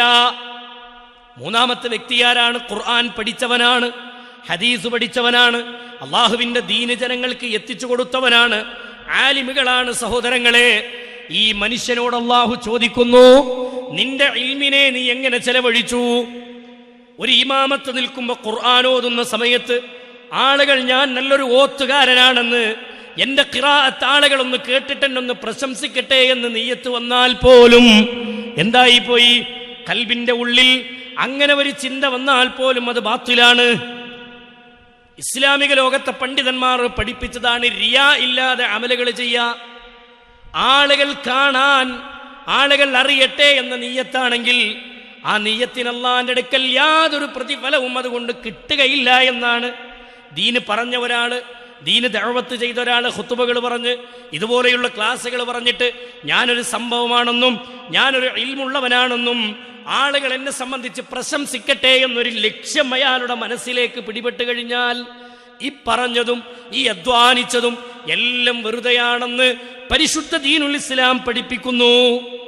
നാട്ടുകാരിങ്ങനെ പറഞ്ഞിട്ടുണ്ടാവും, നാട്ടുകാർ പ്രശംസിച്ചിട്ടുണ്ടാവും, പക്ഷെ ആ പ്രശംസയിൽ അങ്ങോട്ട് തീർന്നുപോയി. കണ്ടോ? ഒരാളെ മുന്നിൽ വെച്ച് അയാളെ പ്രശംസിക്കാൻ പാടില്ല എന്ന് റസൂൽ പഠിപ്പിച്ചിട്ടില്ലേ സല്ലല്ലാഹു അലൈഹി വസല്ലം? പുകഴ്ത്തി പറയാ, ആളങ്ങനെ ഇരുത്തിയിട്ടൊരു സംഭവമാണ് കേട്ടോ, മറ്റോനിങ്ങനെ ജാക്കിമ്മ കയറുക, ഇത് പാടില്ല. മനസ്സിലായോ? ഖൈറുകളാണെങ്കിൽ തന്നെ വല്ലാതെ അങ്ങോട്ട് പ്രശംസിച്ച് പൊന്തിച്ച് മേലെ കൊണ്ടുപോയി ഇരുത്തിയിട്ട് അവസാനം ഒക്കെപ്പാടെ കീപ്പിട്ടിട്ട് ചാടും. മനസ്സിലായോ? ആ അവസ്ഥയ്ക്ക് എന്ത് ചെയ്യരുത്, കാര്യങ്ങൾ പോകരുത് എന്നാണ്. അവ എപ്പോഴും ഒരാളുടെ മനസ്സ് അള്ളാഹുവിൻ്റെ അടുക്കൽ നിന്ന് പ്രതിഫലം ലഭിക്കുക എന്ന നിയ്യത്തോടു കൂടിയായിരിക്കണം ഏതൊരു അമല് ചെയ്യുമ്പോഴും ഉണ്ടാവേണ്ടത്. മനസ്സിലായോ? ഇല്ലെങ്കിൽ പരലോകത്തെത്തും ഒന്നും ഉണ്ടാവില്ല, ആഖിറത്തിലേക്കെത്തും ഒന്നും ഉണ്ടാവില്ല. മനസ്സിലായോ? അതുകൊണ്ട് നിസ്കാരക്കാരിയാണെന്ന് നാട്ടുകാരറിയട്ടെ എന്നുള്ള നിയ്യത്ത്, ഞാനൊരു ഭയങ്കര സംഭവമാണെന്ന് ആളുകൾ അറിയട്ടെ എന്നുള്ള നിയ്യത്ത് ഇസ്ലാമിക ലോകത്തെ പണ്ഡിതന്മാർ പഠിപ്പിച്ചല്ലോ. നബി സല്ലല്ലാഹു അലൈഹി വസല്ലം പറഞ്ഞു, പള്ളിയിൽ വെച്ച് നിസ്കരിക്കുന്ന സമയത്ത്, ഒരു ഉദാഹരണം പറയാം, ഒരു ഇശാ നിസ്കാരത്തിന് പള്ളിയിൽ പോയാൽ ഇശാ കഴിഞ്ഞിട്ടുള്ള സുന്നത്തുണ്ടല്ലോ, ആ സുന്നത്ത് അഫ്ളൽ എവിടെയെന്നറിയോ? വീട്ടിൽ വെച്ച് നിർവഹിക്കലാണ്. സുന്നത്ത് ഇശാക്ക് മുമ്പോ ശേഷമുള്ള സുന്നത്തുകളൊക്കെ ഉണ്ടല്ലോ, ഫർളായ നിസ്കാരത്തിന് മുമ്പും ശേഷമുള്ള സുന്നത്തുകൾ എവിടെ നിസ്കരിക്കലാ അഫ്ളൽ? ഏറ്റവും നല്ലത് വീട്ടിൽ വെച്ച് നിർവഹിക്കലാണ്. വീട്ടിൽ വെച്ചൊരു പുരുഷനെ സംബന്ധിച്ചിടത്തോളം പള്ളിയിൽ പോകൽ നിർബന്ധമാണ് അല്ലേ? അങ്ങനെ പോകുന്ന ഒരു വ്യക്തി പള്ളിയിൽ ജമാഅത്തിന് വേണ്ടി പോകുമ്പോൾ വീട്ടിൽ നിന്ന് റവാത്തിബ് സുന്നത്ത് നിസ്കരിച്ചു പോവുക, നിസ്കാരം കഴിഞ്ഞിട്ട് വീട്ടിൽ വന്ന് റവാത്തിബ് സുന്നത്ത് നിസ്കരിക്കുക, അതാണ് അഫ്ളലായ ശൈലി. പണ്ഡിതന്മാർ അതിനെക്കുറിച്ച് പറഞ്ഞെന്താണെന്നറിയോ? ആ സുന്നത്ത് ഒറ്റക്ക് നിങ്ങൾ വീട്ടിൽ വന്ന് നിസ്കരിക്കതാണ് അഫ്ളൽ എന്ന് പറയാൻ കാരണം നിങ്ങളെ ഖുശൂഇനെ ബാധിക്കാൻ സാധ്യതയുണ്ട്. മനസ്സിൻ്റെ ഉള്ളിലേ ഫർള് നിസ്കാരം എല്ലാവരും ജമാഅത്തായിട്ട് അങ്ങനെ നിസ്കരിക്കുമ്പോൾ പിന്നെ അവൻ തക്ബീർ കെട്ടി നിസ്കരിക്കുന്ന സമയത്ത് എന്തുണ്ടാവില്ല, മറ്റോ കാണട്ടെ എന്നുള്ള ചിന്ത ഒന്നും വരില്ല. ഓൻ്റെ നിസ്കാരത്തിലേക്കും കോൺസെൻട്രേറ്റ് ചെയ്ത് നിസ്കരിക്കും. നേരെ മറിച്ച് നിസ്കാരം കഴിഞ്ഞിട്ട് ഓരോരുത്തർ അപ്പുറത്ത് ദിക്റും ചൊല്ലിയിരിക്കുന്ന സമയത്ത് നമ്മളിവിടെ നീച്ച് നിസ്കരിക്കുമ്പോൾ നമ്മുടെ നിസ്കാരത്തിന് എന്തുണ്ടാവും? മറ്റോനൊന്ന് എൻ്റെ തക്ബീറും എൻ്റെ ആ ഒരു നൃത്തമൊക്കെ ഓനൊന്ന് കാണട്ടെ, ഞാൻ ഭയങ്കര സംഭവമാണ് എന്ന് കാണട്ടെ എന്നുള്ള ആ റുക്കൂവിലൊക്കെ വടിവും നൽകാനായിട്ട് ലെവലാക്കി ഇങ്ങനെ നിൽക്കുമ്പോൾ അവൻ്റെ കൽബിൽ എന്തായി? ഈ പറയപ്പെട്ട റിയാ കടന്നു വരും, അവൻ്റെ നിയ്യത്ത് ബാത്തിലാവും. മനസ്സിലായോ? ആ നിയ്യത്തിൻ്റെ ലക്ഷ്യം മാറും. അതുകൊണ്ട് റസൂലുള്ളാഹി സ്വല്ലല്ലാഹു അലൈഹി വസല്ലം പഠിപ്പിച്ച ശൈലി നോക്കി നിങ്ങൾ. ഇങ്ങനെ എല്ലാ അമലുകളുടെ വിഷയത്തിലും ഇനി ഒരു തിന്മയെ സംബന്ധിച്ച് പറഞ്ഞപ്പോഴും റസൂലുള്ളാഹി സ്വല്ലല്ലാഹു അലൈഹി വസല്ലം പറഞ്ഞ ശൈലി അതാണ്. ഒരു തെറ്റ് ഒരാൾ ചെയ്താൽ അള്ളാഹു രേഖപ്പെടുത്തും. പക്ഷേ തെറ്റ് ചെയ്യാൻ ഉദ്ദേശിക്കുന്ന സമയത്ത് അള്ളാഹു എന്ത് ചെയ്യൂല? രേഖപ്പെടുത്തൂല എന്നാണ്. എന്തേ കാരണം?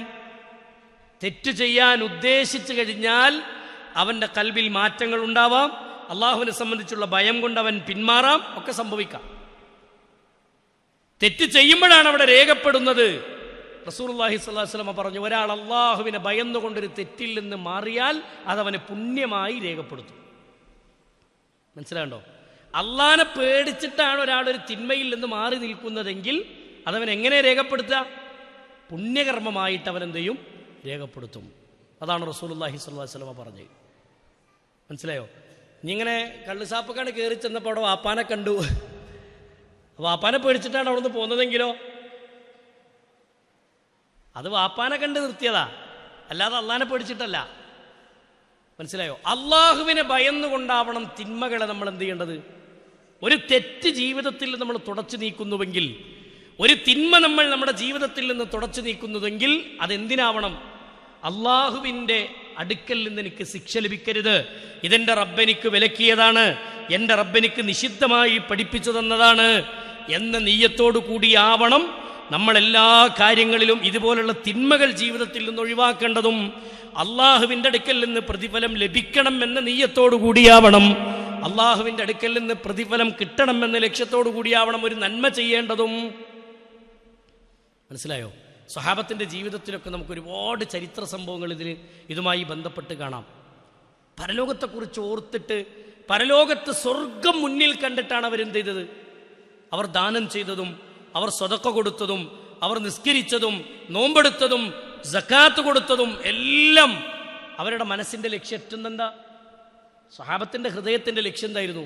സ്വർഗം കിട്ടുക എന്നുള്ളതാണ്. ആ ലക്ഷ്യത്തിൽ നമ്മുടെ കൽബ് എന്ത് ചെയ്യരുത്? മാറരുത്.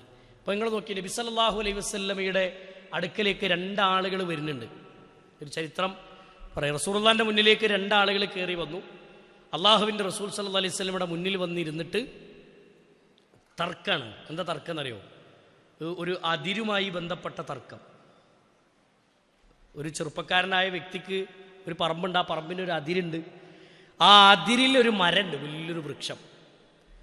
ആ മരം വെട്ടിയാലേ ഈ ചെറുപ്പക്കാരന് എന്തുണ്ടാവുള്ളൂ? ഒരു വെയിൽ കെട്ടാൻ പറ്റുള്ളൂ. ഒരു വെയിൽ കെട്ടണമെങ്കിൽ, ഒരു മതിൽ കെട്ടണമെങ്കിൽ എന്ത് വേണം? ഈ മരം മുറിക്കണം. അപ്പോൾ അയൽവാസിയായ പ്രായമായ വ്യക്തിയെ വിളിച്ചിട്ട് പറഞ്ഞു, നിങ്ങൾ ഈ മരം ഒന്ന് മുറിച്ച് മാറ്റിത്തരുമോ എന്ന് ചോദിച്ചു. ആ പ്രായമായ വ്യക്തി പറഞ്ഞു, ഞാൻ മുറിച്ചൂല. അങ്ങനല്ലേ ചില ആൾക്കാർ, വാശിയാണ്, മുറിക്കൂല. ഇയാൾ കട്ടക്കൊന്നും മുറിക്കൂലുണ്ട്. അപ്പോൾ ഇയാൾ പറഞ്ഞു, ഞാൻ പണം തരാം, പൈസ തരാം, ആ മരങ്ങൾ എനിക്ക് തന്നളി, ഞാൻ മുറിച്ചോളാം. അപ്പോൾ അയാൾ പറഞ്ഞു, ഞാൻ ആർക്കും കൊടുക്കൂല, അത് ഞാൻ മുറിക്കൂല. ഈ ചർച്ചയാണ് റസൂലുള്ളാഹിന്റെ മുന്നിലേക്ക് എത്തുന്നത്. നബി സല്ലല്ലാഹു അലൈഹി വസല്ലം ഈ ചർച്ച നേതൃത്വം കൊടുക്കുകയാണ്. അള്ളാഹിൻ്റെ റസൂൽ സല്ലല്ലാഹു അലൈഹി വസല്ലമ ആ മരത്തിൻ്റെ ഉടമയെ വിളിച്ചിട്ട് പറഞ്ഞു, അയാളുടെ അതിരൊന്ന് നന്നാക്കാനല്ലേ, അതൊന്നാണ് വിട്ടുകൊടുത്തൂടെ? ആ അതിര് ഒന്ന് ലെവലാക്കാനല്ലേ, അതൊന്നാണ് വിട്ടുകൊടുത്തൂടെ എന്നാണ്. ആ സമയത്ത് അള്ളാഹുവിൻ്റെ റസൂലിൻ്റെ മുഖത്ത് നോക്കി ആ പ്രായമായ മനുഷ്യൻ പറഞ്ഞു, നബിയെ, ഞാൻ ആർക്കും കൊടുക്കൂല, അതിപ്പോൾ കൊടുക്കാൻ ഞാൻ ഒരുക്കമല്ല. അവർ പറഞ്ഞാൽ പണം തരാമെന്ന് പറഞ്ഞല്ലോ, എന്നാലും ഞാൻ കൊടുക്കൂല. ഉടനെ നബി സല്ലല്ലാഹു അലൈഹി വസല്ലമ പറഞ്ഞു, അതാ നീ ആ വൃക്ഷം നീ വിട്ടുകൊടുത്താൽ, നിന്റെ അയൽവാസിക്ക് വേണ്ടി നീ വിട്ടുകൊടുക്കുകയാണെങ്കിൽ പകരം നിനക്ക് അല്ലാഹു സ്വർഗത്തിൽ ഒരു വൃക്ഷം തരുമെന്ന് പറഞ്ഞാൽ നീ അത് വിട്ടുകൊടുക്കൂലേ? സ്വർഗത്തിലൊരു വൃക്ഷം. അപ്പം ഈ മനുഷ്യൻ പറഞ്ഞു, ഒരു സ്വർഗത്തിലെ വൃക്ഷം കിട്ടൂല, കിട്ടിയാൽ ഞാൻ കൊടുക്കൂല. മനസ്സിലായോ? അതൊന്നും എനിക്ക് വേണ്ട, സ്വർഗത്തിലെ വൃക്ഷം കൊണ്ടൊന്നൊരു കാര്യമില്ലാണ്ട് മൂപ്പരായിട്ട് ഇറങ്ങിപ്പോയി. സ്വഹാബികൾ കുറേ ആളുകൾ വട്ടത്തിൽ നിൽക്കുന്നുണ്ട്. നബി സല്ലല്ലാഹു അലൈഹി വസല്ലമയുടെ സദസ്സിൽ നിന്ന് ഈ മനുഷ്യൻ ഇറങ്ങിപ്പോകുമ്പോൾ ഇസ്ലാമിക ചരിത്രത്തിൽ ഒരു സ്വഹാബി മാത്രം, അബൂ ദഹ്ദ എന്നാണ് സ്വഹാബിൻ്റെ പേര്, അബൂ ദഹ്ദ റളിയല്ലാഹു അൻഹു, ആ റസൂലുള്ളാഹിനോട് ഞാൻ സ്വർഗത്തിന് വേണ്ടി കൊടുക്കൂല എന്ന് പറഞ്ഞിട്ട് ഇറങ്ങിപ്പോയ ആ മനുഷ്യൻ്റെ പിന്നാലെ ഓടി ചെന്നിട്ട് തടുത്ത് നിർത്തിയിട്ട് പറഞ്ഞു, ആ വൃക്ഷം നിന്റെ അയൽവാസിക്ക് കൊടുക്കേണ്ട, അത് എനിക്ക് തരുമോ? അയൽവാസിക്ക് കൊടുക്കുന്ന കാര്യത്തിലുള്ള പലക്ക് പ്രശ്നം. അപ്പോൾ ഇയാൾ വെച്ച്, ഞാൻ അനക്കെന്നിട്ട് എന്താ കാര്യം? അപ്പോൾ അബൂ ദഹ്ദ റളിയല്ലാഹു അൻഹു പറഞ്ഞു, 100 കണക്കിന് ഈത്തപ്പനകളുള്ള ഈന്തമരങ്ങളുള്ള തോട്ടം എനിക്കുണ്ട്, ആ തോട്ടം ഞാൻ എനിക്ക് തരാം. ആ തോട്ടത്തിലാണ് എൻ്റെ വീടുള്ളത്, ആ തോട്ടം ഞാൻ നിനക്കട് തരാം, അത് നീ ആ വൃക്ഷം നീ എനിക്ക് തരുമോ? അതാണ് ചർച്ച. അപ്പോൾ ഈ മനുഷ്യൻ അബൂ ദഹ്ദ റളിയല്ലാഹു അൻഹുവിനോട് ചോദിക്കുക, ഈ പൊട്ടനാണ്, എനിക്ക് തലക്കെന്തെങ്കിലും സുഖമില്ലായ്മ? അബൂ ദഹ്ദ റളിയല്ലാഹു അൻഹു പറഞ്ഞു, കച്ചവടത്തിന് ഉണ്ടെങ്കിൽ ഉണ്ട് എന്ന് പറ, ഇതാണ് ചർച്ച. ഞാൻ 100 കണക്കിന് ഈന്തമരങ്ങളുള്ള തോട്ടം നിനക്ക് തരാമെന്ന് പറഞ്ഞു, ആ വൃക്ഷം നീ എനിക്ക് തന്നാൽ ഇതിന് നീ ഓക്കെ ആണോ? ഭൗതികമായ ലാഭമല്ല. ആ മനുഷ്യൻ പറഞ്ഞു, ഞാൻ തരാം. എനിക്കെന്താ, എനിക്ക് 100 കണക്കിന് ഈന്തമരങ്ങളുള്ളൊരു തോട്ടം കിട്ടില്ലേ, അത് ഞാൻ തരാം. അബൂ ദഹ്ദ റളിയല്ലാഹു അൻഹു ഒന്നുകൂടി ഉറപ്പ് വരുത്തിയിട്ട് റസൂലുള്ളാഹിൻ്റെ അടുക്കലേക്ക് ഓടി ചെന്നിട്ട് പറഞ്ഞു, നബിയെ, ആ തോട്ടല്ലേ, ആ വൃക്ഷം നിങ്ങൾ അയൽവാസിക്ക് വിട്ടുകൊടുക്കൂല എന്ന് പറഞ്ഞ വൃക്ഷല്ലേ, ആ ചങ്ങായി, അയാളുടെ വൃക്ഷം ഞാൻ വാങ്ങിയിട്ട് അദ്ദേഹത്തിൻ്റെ അയൽവാസിക്ക് വിട്ടുകൊടുത്താൽ നിങ്ങൾ പറഞ്ഞാൽ സ്വർഗത്തിലെ വൃക്ഷം എനിക്ക് കിട്ടുമെന്ന് അബൂ ദഹ്ദ റളിയല്ലാഹു അൻഹുവിൻ്റെ ചോദ്യം. നബി സല്ലല്ലാഹു അലൈഹി വസല്ലം പറഞ്ഞു, അബൂ ദഹ്ദ, നീയാണ് കൊടുക്കുന്നതെങ്കിൽ നിനക്കുണ്ട്, നീയാണത് കൊടുക്കുന്നതെങ്കിൽ അത് നിനക്കുണ്ട്. അബൂ ദഹ്ദ റളിയല്ലാഹു അൻഹു ഈ വാചകം കേട്ട ഉടനെ റസൂലുള്ളാഹി സ്വല്ലല്ലാഹു അലൈഹി വസല്ലം മുന്നിൽ നിന്ന് ഇറങ്ങി ഓടുകയാണ്. ഈ മനുഷ്യന്റെ അടുക്കലേക്ക് ചെന്ന് ഒന്നുകൂടി കച്ചവടം ഒന്നുകൂടി ഉറപ്പിച്ചിട്ട് നേരെ ചെന്ന് ഉമ്മു ദഹ്ദാഇന്റെ വീട്ടുമുറ്റത്തേക്ക് ചെന്നു. അദ്ദേഹത്തിന്റെ പറമ്പിലേക്ക് ഓടിയിട്ട് വീട്ടിന്റെ മുറ്റത്ത് നിന്ന് വിളിച്ചു പറയുകയാണ്, ആ ഉമ്മു ദഹ്ദാ. അബൂ ദഹ്ദാഇന്റെ ഭാര്യയെ വിളിച്ചിട്ട് ഉമ്മു ദഹ്ദായെ എന്ന് വിളിച്ചിട്ട് അദ്ദേഹം പറയാണ്, ഈ പറമ്പ് ഞാൻ വിറ്റിരിക്കുന്നു, ഈ വീടും പറമ്പുമൊക്കെ ഞാൻ കൊടുത്തിരിക്കുന്നു, നല്ല ഒരു ലാഭ കച്ചവടത്തിന് ഞാൻ വിൽപ്പന നടത്തിയിരിക്കുന്നു. ആ സമയത്ത് മഹാനായ അബൂ ദഹ്ദാ റളിയല്ലാഹു അൻഹുവിന്റെ ഭാര്യ ചോദിക്കുക, എന്തിനാണ് കൊടുത്തത്, എന്തായിരുന്നു പ്രശ്നം? നബി കരീം സല്ലല്ലാഹു അലൈഹി വസല്ലമ നടന്ന ഈ സംഭവം അബൂ ദഹ്ദാ റളിയല്ലാഹു അൻഹു പറഞ്ഞു കൊടുത്തു. ഒരു സ്വർഗത്തിലെ വൃക്ഷത്തിന് പകരം ഈ തോട്ടം ഞാൻ കൊടുത്തിരിക്കുന്നു എന്ന് പറയുമ്പോൾ ആ ഭാര്യ പറഞ്ഞ വാക്ക് ചരിത്രത്തിൽ കാണാം. ആ ഭാര്യ പറയാണ്, അതാ അൽഹംദുലില്ലാഹ്, അൽഹംദുലില്ലാഹ്, എന്തു നല്ല ലാഭ കച്ചവടമാണ് നിങ്ങൾ ചെയ്തിട്ടുള്ളത്. ഇതിനേക്കാൾ വലിയ ഒരു ലാഭം വേറെ ഏതാണ്? സ്വർഗത്തിലൊരു വൃക്ഷം ലഭിക്കുക എന്ന് പറഞ്ഞാൽ സ്വർഗത്തിൽ ഒരു സ്ഥാനം ഉറപ്പിക്കലല്ലേ? സ്വർഗത്തിൽ നമുക്കൊരു സ്ഥാനമുണ്ട് എന്ന് ഉറക്കലല്ലേ? ആ ഒരു സ്ഥാനത്തേക്ക് അല്ലാഹു നമ്മളെ ഉയർത്തിയിട്ടില്ലേ? അൽഹംദുലില്ലാഹ് എന്ന് ഉമ്മു ദഹ്ദാ പറഞ്ഞിട്ട് വീട്ടിൽ നിന്ന് ഇറങ്ങുന്ന ചരിത്രം നമുക്ക് ഇസ്ലാമിന്റെ ചരിത്രത്തിന്റെ പ്രമാണങ്ങളിൽ, ചരിത്രത്തിന്റെ ഗ്രന്ഥങ്ങളിൽ നമുക്ക് കാണാൻ പറ്റുന്ന അബൂ ദഹ്ദാഇന്റെ സീറകൾ എടുത്ത് പരിശോധിച്ചാൽ അതിലെ ഒന്നാമത്തെ ചരിത്രത്തിൽ തന്നെ കാണാം ഈ ഒരു സംഭവം. എത്ര മനോഹരമാണ്! അവരുടെ ലക്ഷ്യം നോക്കി നിങ്ങൾ, സ്വർഗമെന്ന ലക്ഷ്യമായിരുന്നു. നമ്മൾ നിസ്കരിക്കുമ്പോൾ പോലും നമ്മുടെ മനസ്സിന്റെ ലക്ഷ്യം മാറുന്നു. സുജൂദിൽ കിടക്കുമ്പോൾ പോലും സ്വർഗം നമുക്ക് ഓർമ്മയില്ല. ഇബാദത്തുകളിൽ മുഴുകുമ്പോൾ പോലും നമുക്ക് സ്വർഗം നമ്മുടെ കൺമുന്നിൽ, ആ സ്വർഗത്തെക്കുറിച്ചുള്ള വിചാരങ്ങൾ കടന്നു വരുന്നില്ല. ഇവിടെയാണ് പ്രശ്നം, അല്ലേ? സ്വഹാബത്തും നമ്മളും തമ്മിലുണ്ടായ ചെറിയൊരു വ്യത്യാസം ഇവിടെയാണ്. ശൈത്വാൻ ശരിക്കും നമ്മളെ പിടികൂടുകയാണ്. റുകൂഇലും സുജൂദിലും ഒന്നും ഒരു ഭയഭക്തി നമുക്ക് ലഭിക്കുന്നില്ല. നിസ്കരിക്കുന്നുണ്ട് ഒരു യന്ത്രം പോലെ. ആ ലോറ് നിസ്കരിച്ചു, അസർ നിസ്കരിച്ചു, ദാനം ചെയ്യുന്നുണ്ടോ, ചെയ്യുന്നുണ്ട്. പക്ഷെ അതൊക്കെ എന്തോ ഒരു കാര്യം ഇങ്ങനെ നിർവഹിച്ചു പോണ പോലെ നിയ്യത്തെന്താവണില്ല, അണ്ട് ഉറക്കണില്ല. നിയ്യത്തണ്ട് ഉറക്കണം, സജീവമാകണം. കൽബിനെ അതിനു വേണ്ടി പിന്നെ ഒരുക്കണം എന്നാണ്. കൽബിനെ അതിനു വേണ്ടി ഇങ്ങോട്ട് തയ്യാറാക്കിയിട്ട് നമ്മൾ എന്ത് ചെയ്യണം? ഇബാദത്തുകളിലേക്ക് നമ്മുടെ ശ്രദ്ധ കൊണ്ടുപോകണം. എല്ലാ അമലുകളും സ്വർഗമെന്ന ലക്ഷ്യം നമ്മുടെ മനസ്സിലുണ്ടാകുമ്പോൾ സ്വാഭാവികമായും അള്ളാഹുവിന് വേണ്ടി എന്ന നിയ്യത്ത് നമുക്ക് ഉറപ്പിക്കാൻ കഴിയും. ഒരു തിന്മ നമ്മൾ ഒഴിവാക്കുമ്പോഴും ഈ ഒരു നിയ്യത്തോടു കൂടിയായിരിക്കണം. മനസ്സിലായോ? മറ്റൊരാൾ കാണട്ടെ എന്ന നിയ്യത്താണെങ്കിൽ അതിനെ പണ്ഡിതന്മാർ വിശദീകരിച്ചത് ശിർക്കുൽ അസ്ഗർ അതിലൂടെ കടന്നു വരുമെന്നാണ്. ശിർക്കുൽ അസ്ഗർ ആളുകൾ കാണട്ടെ എന്നുള്ള നിയ്യത്താവുമ്പോൾ നമ്മുടെ ഇബാദത്തിൽ വേറൊരാളെ കൂടി എന്ത് ചെയ്തു? അവിടെ കടന്നു വരികയാണ്. അത് ചെറിയ ശിർക്കാണ്. അതുകൊണ്ട് ഇത്തരത്തിലുള്ള കാര്യങ്ങളിലൊക്കെ ഏറ്റവും നല്ല ബോധവും ചിന്തയും നമ്മുടെ മനസ്സിൽ സദാസമയം ഉണ്ടാവാൻ നമ്മൾ ശ്രദ്ധിക്കുക. പരിശുദ്ധ ഖുർആനിലൂടെ അല്ലാഹു സുബ്ഹാനഹു വ തആല ബോധ്യപ്പെടുത്തി കേട്ടോ. അപ്പൊ നിയ്യത്ത് നന്നാക്കി ഇബാദത്ത് ചെയ്യാന്നുള്ളതാണ് പ്രധാനമായും റസൂലുള്ളാഹി സ്വല്ലല്ലാഹു അലൈഹി വസല്ലമ പഠിപ്പിച്ചു തന്നത്. ഭൗതികമായി എന്തെങ്കിലും ഒരു ലക്ഷ്യം, എന്തെങ്കിലും ഒരു സ്ഥാനം അല്ലെങ്കിൽ ഒരു ചിന്ത നമ്മുടെ കൽബിലേക്ക് വന്നാൽ അത് ഭൗതികത്തിൽ തീരും. ഭൗതികമായി തന്നെ അത് എന്ത് ചെയ്യും? അങ്ങോട്ട് പോകുന്നതാണ്. അള്ളാഹു മനസ്സിലാക്കാനുള്ള തൗഫീഖ് നൽകുമാറാവട്ടെ. ഞാൻ അവിടെ അങ്ങനെ ചുരുക്കുക. ഈ പറഞ്ഞ കാര്യങ്ങൾ എന്താ? അള്ളാഹുവിൻ്റെ റസൂൽ സല്ലല്ലാഹു അലൈഹി വസല്ലം പഠിപ്പിച്ച, ഇമാം ബുഖാരിയും മുസ്ലിമും സംയുക്തമായി റിപ്പോർട്ട് ചെയ്ത, ഉമർ ഇബ്നുൽ ഖത്താബ് റളിയല്ലാഹു അൻഹുവിൽ നിന്ന് നിവേദനം ചെയ്ത ഈ ഹദീസിന്റെ ലക്ഷ്യം അതാണ്. ഇന്നമൽ അഅ്മാലു ബിന്നിയാത്ത്.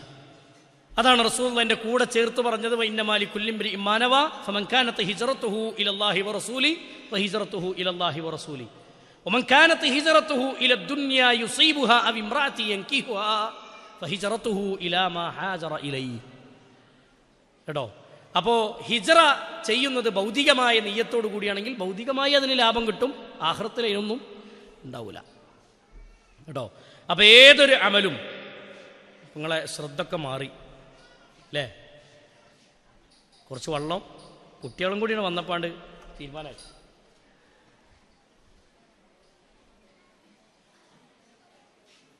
ഞാനെങ്കിൽ ഒച്ചറിഞ്ഞതിന് ഒരു ഫലം ഇല്ലാതായി പോയി. മനസ്സിലായിണ്ടോ? ആ കുട്ടികൾ വേണ്ടി പോയാലേ ബാക്കിലുള്ളവർക്ക് ക്ലാസ് ശ്രദ്ധിക്കാം. ഒന്നാണ് സ്പീഡാക്കണം. ബുക്കൊക്കെ കൊടുത്തിട്ട് പെട്ടെന്ന് പോയിക്കോളി. കുട്ടികളല്ല കുട്ടികളാ.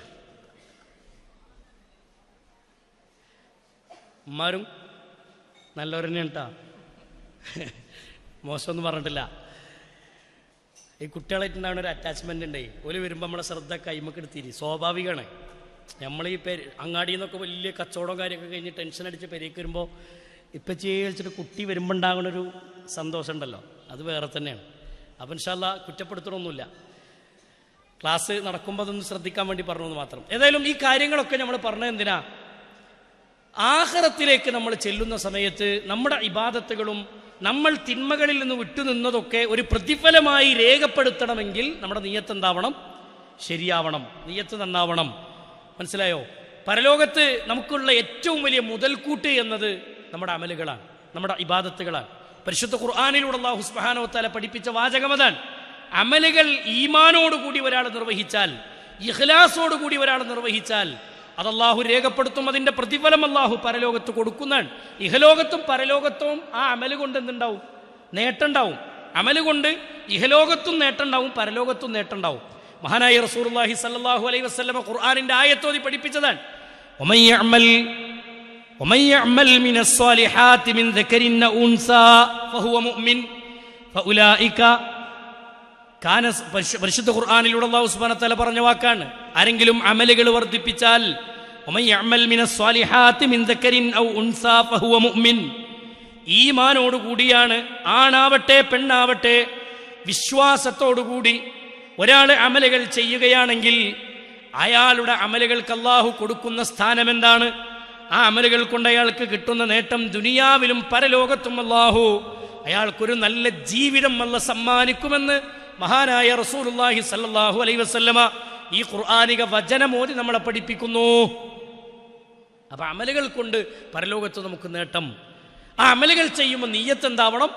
ഈ പറയപ്പെട്ട രൂപത്തിൽ ഈ ഹദീസിന്റെ ആശയപ്രകാരമായിരിക്കണം എന്ന് മാത്രം.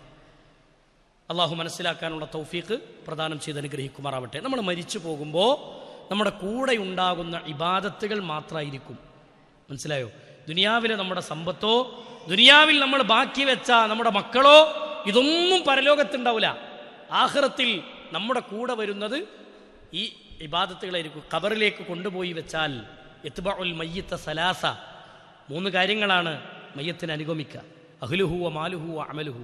അഹ്ല് വരും, മാല് വരും, അമല് വരും. മനസ്സിലായോ? ഖബർ വരെ വരും. ഫയർജിഉ ഇസ്നാനി, 2 അവിടെ നിന്ന് മടങ്ങിപ്പോരും. വയബ്ഖാ വാഹിദ, 1 അവിടെ ബാക്കിയാകും. ഫയർജിഉ, മടങ്ങിപ്പോരുന്ന 2 അഹ്ലുഹു വ മാലുഹു. 1 അഹ്ലാണ്, 1 മാലാണ്. അവൻ്റെ ധനവും അവൻ്റെ പിന്നെ കുടുംബവും അവിടെ നിന്ന് മടങ്ങിപ്പോരും.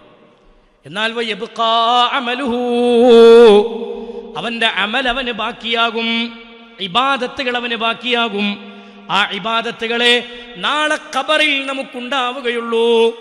ഒറ്റക്ക് കിടക്കുന്ന ഖബർ, ആരും കൂട്ടിനില്ലാത്ത ഖബർ, ആരും സഹായത്തിനില്ലാത്ത ഖബർ. ആ ഖബറിന്റെ ലോകത്ത്, ആ ബർസഖിന്റെ ലോകത്ത് നമ്മൾ ഒറ്റക്ക് കിടക്കുമ്പോ നമുക്ക് ആശ്വാസമായി വരുന്നത്, നമ്മുടെ മുന്നിൽ സ്വർഗ കവാടങ്ങൾ തുറക്കപ്പെടാൻ കാരണമാകുന്നത് വിശ്വാസം ഉറപ്പിച്ചുകൊണ്ട് റിയാകളില്ലാതെ നാം നിർവഹിച്ച കർമ്മങ്ങളായിരിക്കും, അമലുകളായിരിക്കും. നിസ്കാരം ഒരു മനുഷ്യരൂപം പ്രാപിച്ചു വരും, നോമ്പൊരു മനുഷ്യരൂപം പ്രാപിച്ചു വരും, അതേപോലെ തന്നെ സ്വതക്കകൾ ആ രൂപത്തിൽ വരും. ഇതെല്ലാം ഒരു മനുഷ്യരൂപമായി കൊണ്ട് ഖബറിലേക്ക് വരുമെന്ന് നബി സല്ലല്ലാഹു അലൈഹി വസല്ലമ പഠിപ്പിച്ചിട്ട് പറയാണ്. ആ രൂപം പറയുമെത്രാന അമലുക സ്വാലിഹ്, ഞാൻ നീ ചെയ്ത അമലുകളാണ്, നീ നന്മകൾ ചെയ്ത് ജീവിച്ചതുകൊണ്ട് ആ അമലുകളാണ് ഞാൻ. നിനക്കിതാ സ്വർഗത്തെക്കുറിച്ചുള്ള സന്തോഷ വാർത്തയുണ്ട്. ഫജസാകല്ലാഹു ഖൈറാ, അല്ലാഹു നിനക്ക് ഖൈറ് പ്രദാനം ചെയ്യട്ടെ. ആ അമലുകൾ ഈ രൂപത്തിൽ നമ്മുടെ ഖബറിലേക്ക് വരണമെങ്കിൽ, ആഖിറത്തിൽ നമുക്ക് രക്ഷയുള്ളതായി മാറണമെങ്കിൽ നമ്മുടെ ഇബാദത്തുകൾ നിഷ്കളങ്കമായിരിക്കണം. നാം സ്വീകരിക്കുന്ന വിശ്വാസം അത് നിഷ്കളങ്കമായിരിക്കണം. കളങ്കമില്ലാത്ത രൂപത്തിൽ അള്ളാഹു പഠിപ്പിച്ച പോലെ, നബി സല്ലല്ലാഹു അലൈഹി വസല്ലമ പറഞ്ഞ പോലെ നല്ല നിയ്യത്തിന്റെ അടിസ്ഥാനത്തിലുള്ള കർമ്മങ്ങളാവണം. അതാണ് അള്ളാഹു സ്വീകരിക്കുന്ന കർമ്മങ്ങളായി വരിക. അതാണ് നാളെ ഖബറിൽ നമുക്ക് ഉപകാരപ്പെടുക, പരലോകത്ത് നമുക്ക് ഉപകാരപ്പെടുക. അവിടെയൊക്കെ നമ്മൾ ഒറ്റക്കായിരിക്കും. മനസ്സിലായോ? ഒറ്റക്കായിരിക്കും. അവിടെ നമുക്ക് കൂട്ടും സഹായമായിട്ട് നമ്മുടെ ഇബാദത്തും നമ്മുടെ വിശ്വാസമാണ് ഉണ്ടാവുക. ആ വിശ്വാസം ആൾക്കാർ കാണാനും നാട്ടുകാരെന്താ പറയാന്ന് കരുതിയിട്ടും ഒക്കെ ആണെങ്കിൽ അതുകൊണ്ടൊരു കാര്യമില്ല. മനസ്സിലായോ?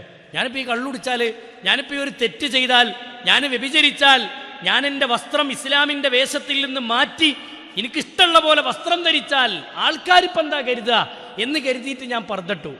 ആൾക്കാരെന്താ കരുതുക എന്ന് കരുതിയിട്ട് ഞാൻ നല്ല തട്ടൊക്കെ മറച്ച് ഉഷാറായിട്ട് നടന്നു. ആൾക്കാരെന്താ കരുതാന്ന് വിചാരിച്ചിട്ട് ഞാൻ പള്ളിയിൽ പോയി. ആൾക്കാരെന്താ കരുതാന്ന് കരുതിയിട്ട് ഞാൻ സ്വതക്കക്ക് വേണ്ടി ഒരാൾ ചോദിച്ചു വന്നപ്പോൾ 10 റുപ്യ കൊടുത്തു. ഇനിയിപ്പോൾ കൊടുത്തിട്ടില്ലെങ്കിൽ അവനെന്താ കരുതുക എന്ന നിലക്ക് അങ്ങനെയൊക്കെ വിചാരിച്ച് അത്തരമൊരു ചിന്തയാണെങ്കിൽ ഒരു കാര്യമില്ല. ഉറങ്ങണവർക്കും കാര്യമില്ല, ഇവിടെ ഉണർന്നിരിക്കണവർക്കും കാര്യമില്ല. മനസ്സിലായുണ്ടോ? അതുകൊണ്ട് നമ്മളെപ്പോഴും എന്താവണം? സജീവ ശ്രദ്ധ വേണം. ഇബാദത്തിൻ്റെ കാര്യത്തിൽ നല്ല സൂക്ഷ്മത വേണം. റഹ്മാനായ റബ്ബ് കാര്യങ്ങൾ മനസ്സിലാക്കാനുള്ള തൗഫീഖ് നമുക്ക് പ്രദാനം ചെയ്ത് അനുഗ്രഹിക്കുമാറാവട്ടെ. ഈ ഹദീസുമായി ബന്ധപ്പെട്ട ബാക്കി ഭാഗം നമുക്ക് എന്ത് ചെയ്യാം? അടുത്ത ക്ലാസ്സിൽ വിശദീകരിക്കാം. പറഞ്ഞ ഭാഗങ്ങൾ നമ്മുടെ കൽബിൽ വേണം. ഇത് നോട്ട് ചെയ്ത് എഴുതി വെച്ചു എന്നതിലപ്പുറം നമ്മുടെ മനസ്സിൽ കൂറിയിട്ട് ജീവിതത്തിൽ പകർത്തുക എന്നതാണ് പ്രധാനം.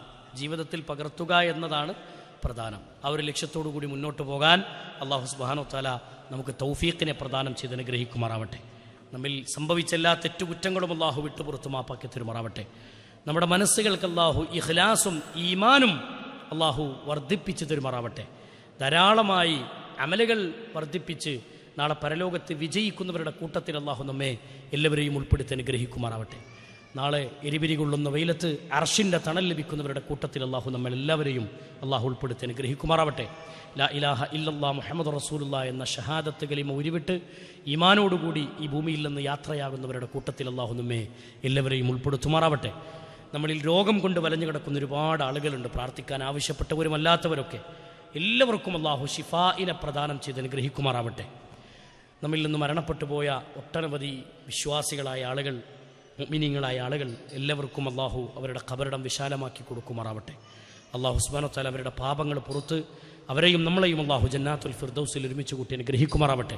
നമ്മുടെ ഇരുത്തം, ഈ സംസാരം, ഈ കേൾവി, ഈ ഒരു ഇടപെടലെല്ലാം അല്ലാഹു സുബ്ഹാനഹു വ തആല സ്വാലിഹായ കർമ്മമായി നമ്മിൽ നിന്ന് സ്വീകരിക്കുമാറാവട്ടെ.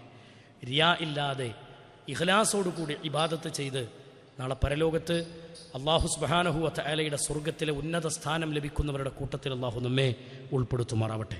അല്ലാഹുമ്മ ഗഫിർ ലിൽ മുഅ്മിനീന വൽ മുഅ്മിനാത്ത് വൽ മുസ്ലിമീന വൽ മുസ്ലിമാത്ത് അൽ അഹ്യാഇ മിൻഹും വൽ അംവാത്ത് ഇന്നക മുജീബു ദഅവാതി യാ ഖാദിൽ ഹജാത്ത്. اللهم اعز الاسلام والمسلمين واذل الشرك والمشركين. اللهم يا مقلب القلوب ثبت قلوبنا على دينك. ربنا تقبل منا ربنا تقبل منا ربنا تقبل منا إنك أنت السميع العليم وتب علينا إنك أنت التواب الرحيم. آمين آمين برحمتك يا أرحم الراحمين. وصلى الله على محمد وعلى آله وصحبه أجمعين والحمد لله رب العالمين. السلام عليكم ورحمة الله وبركاته.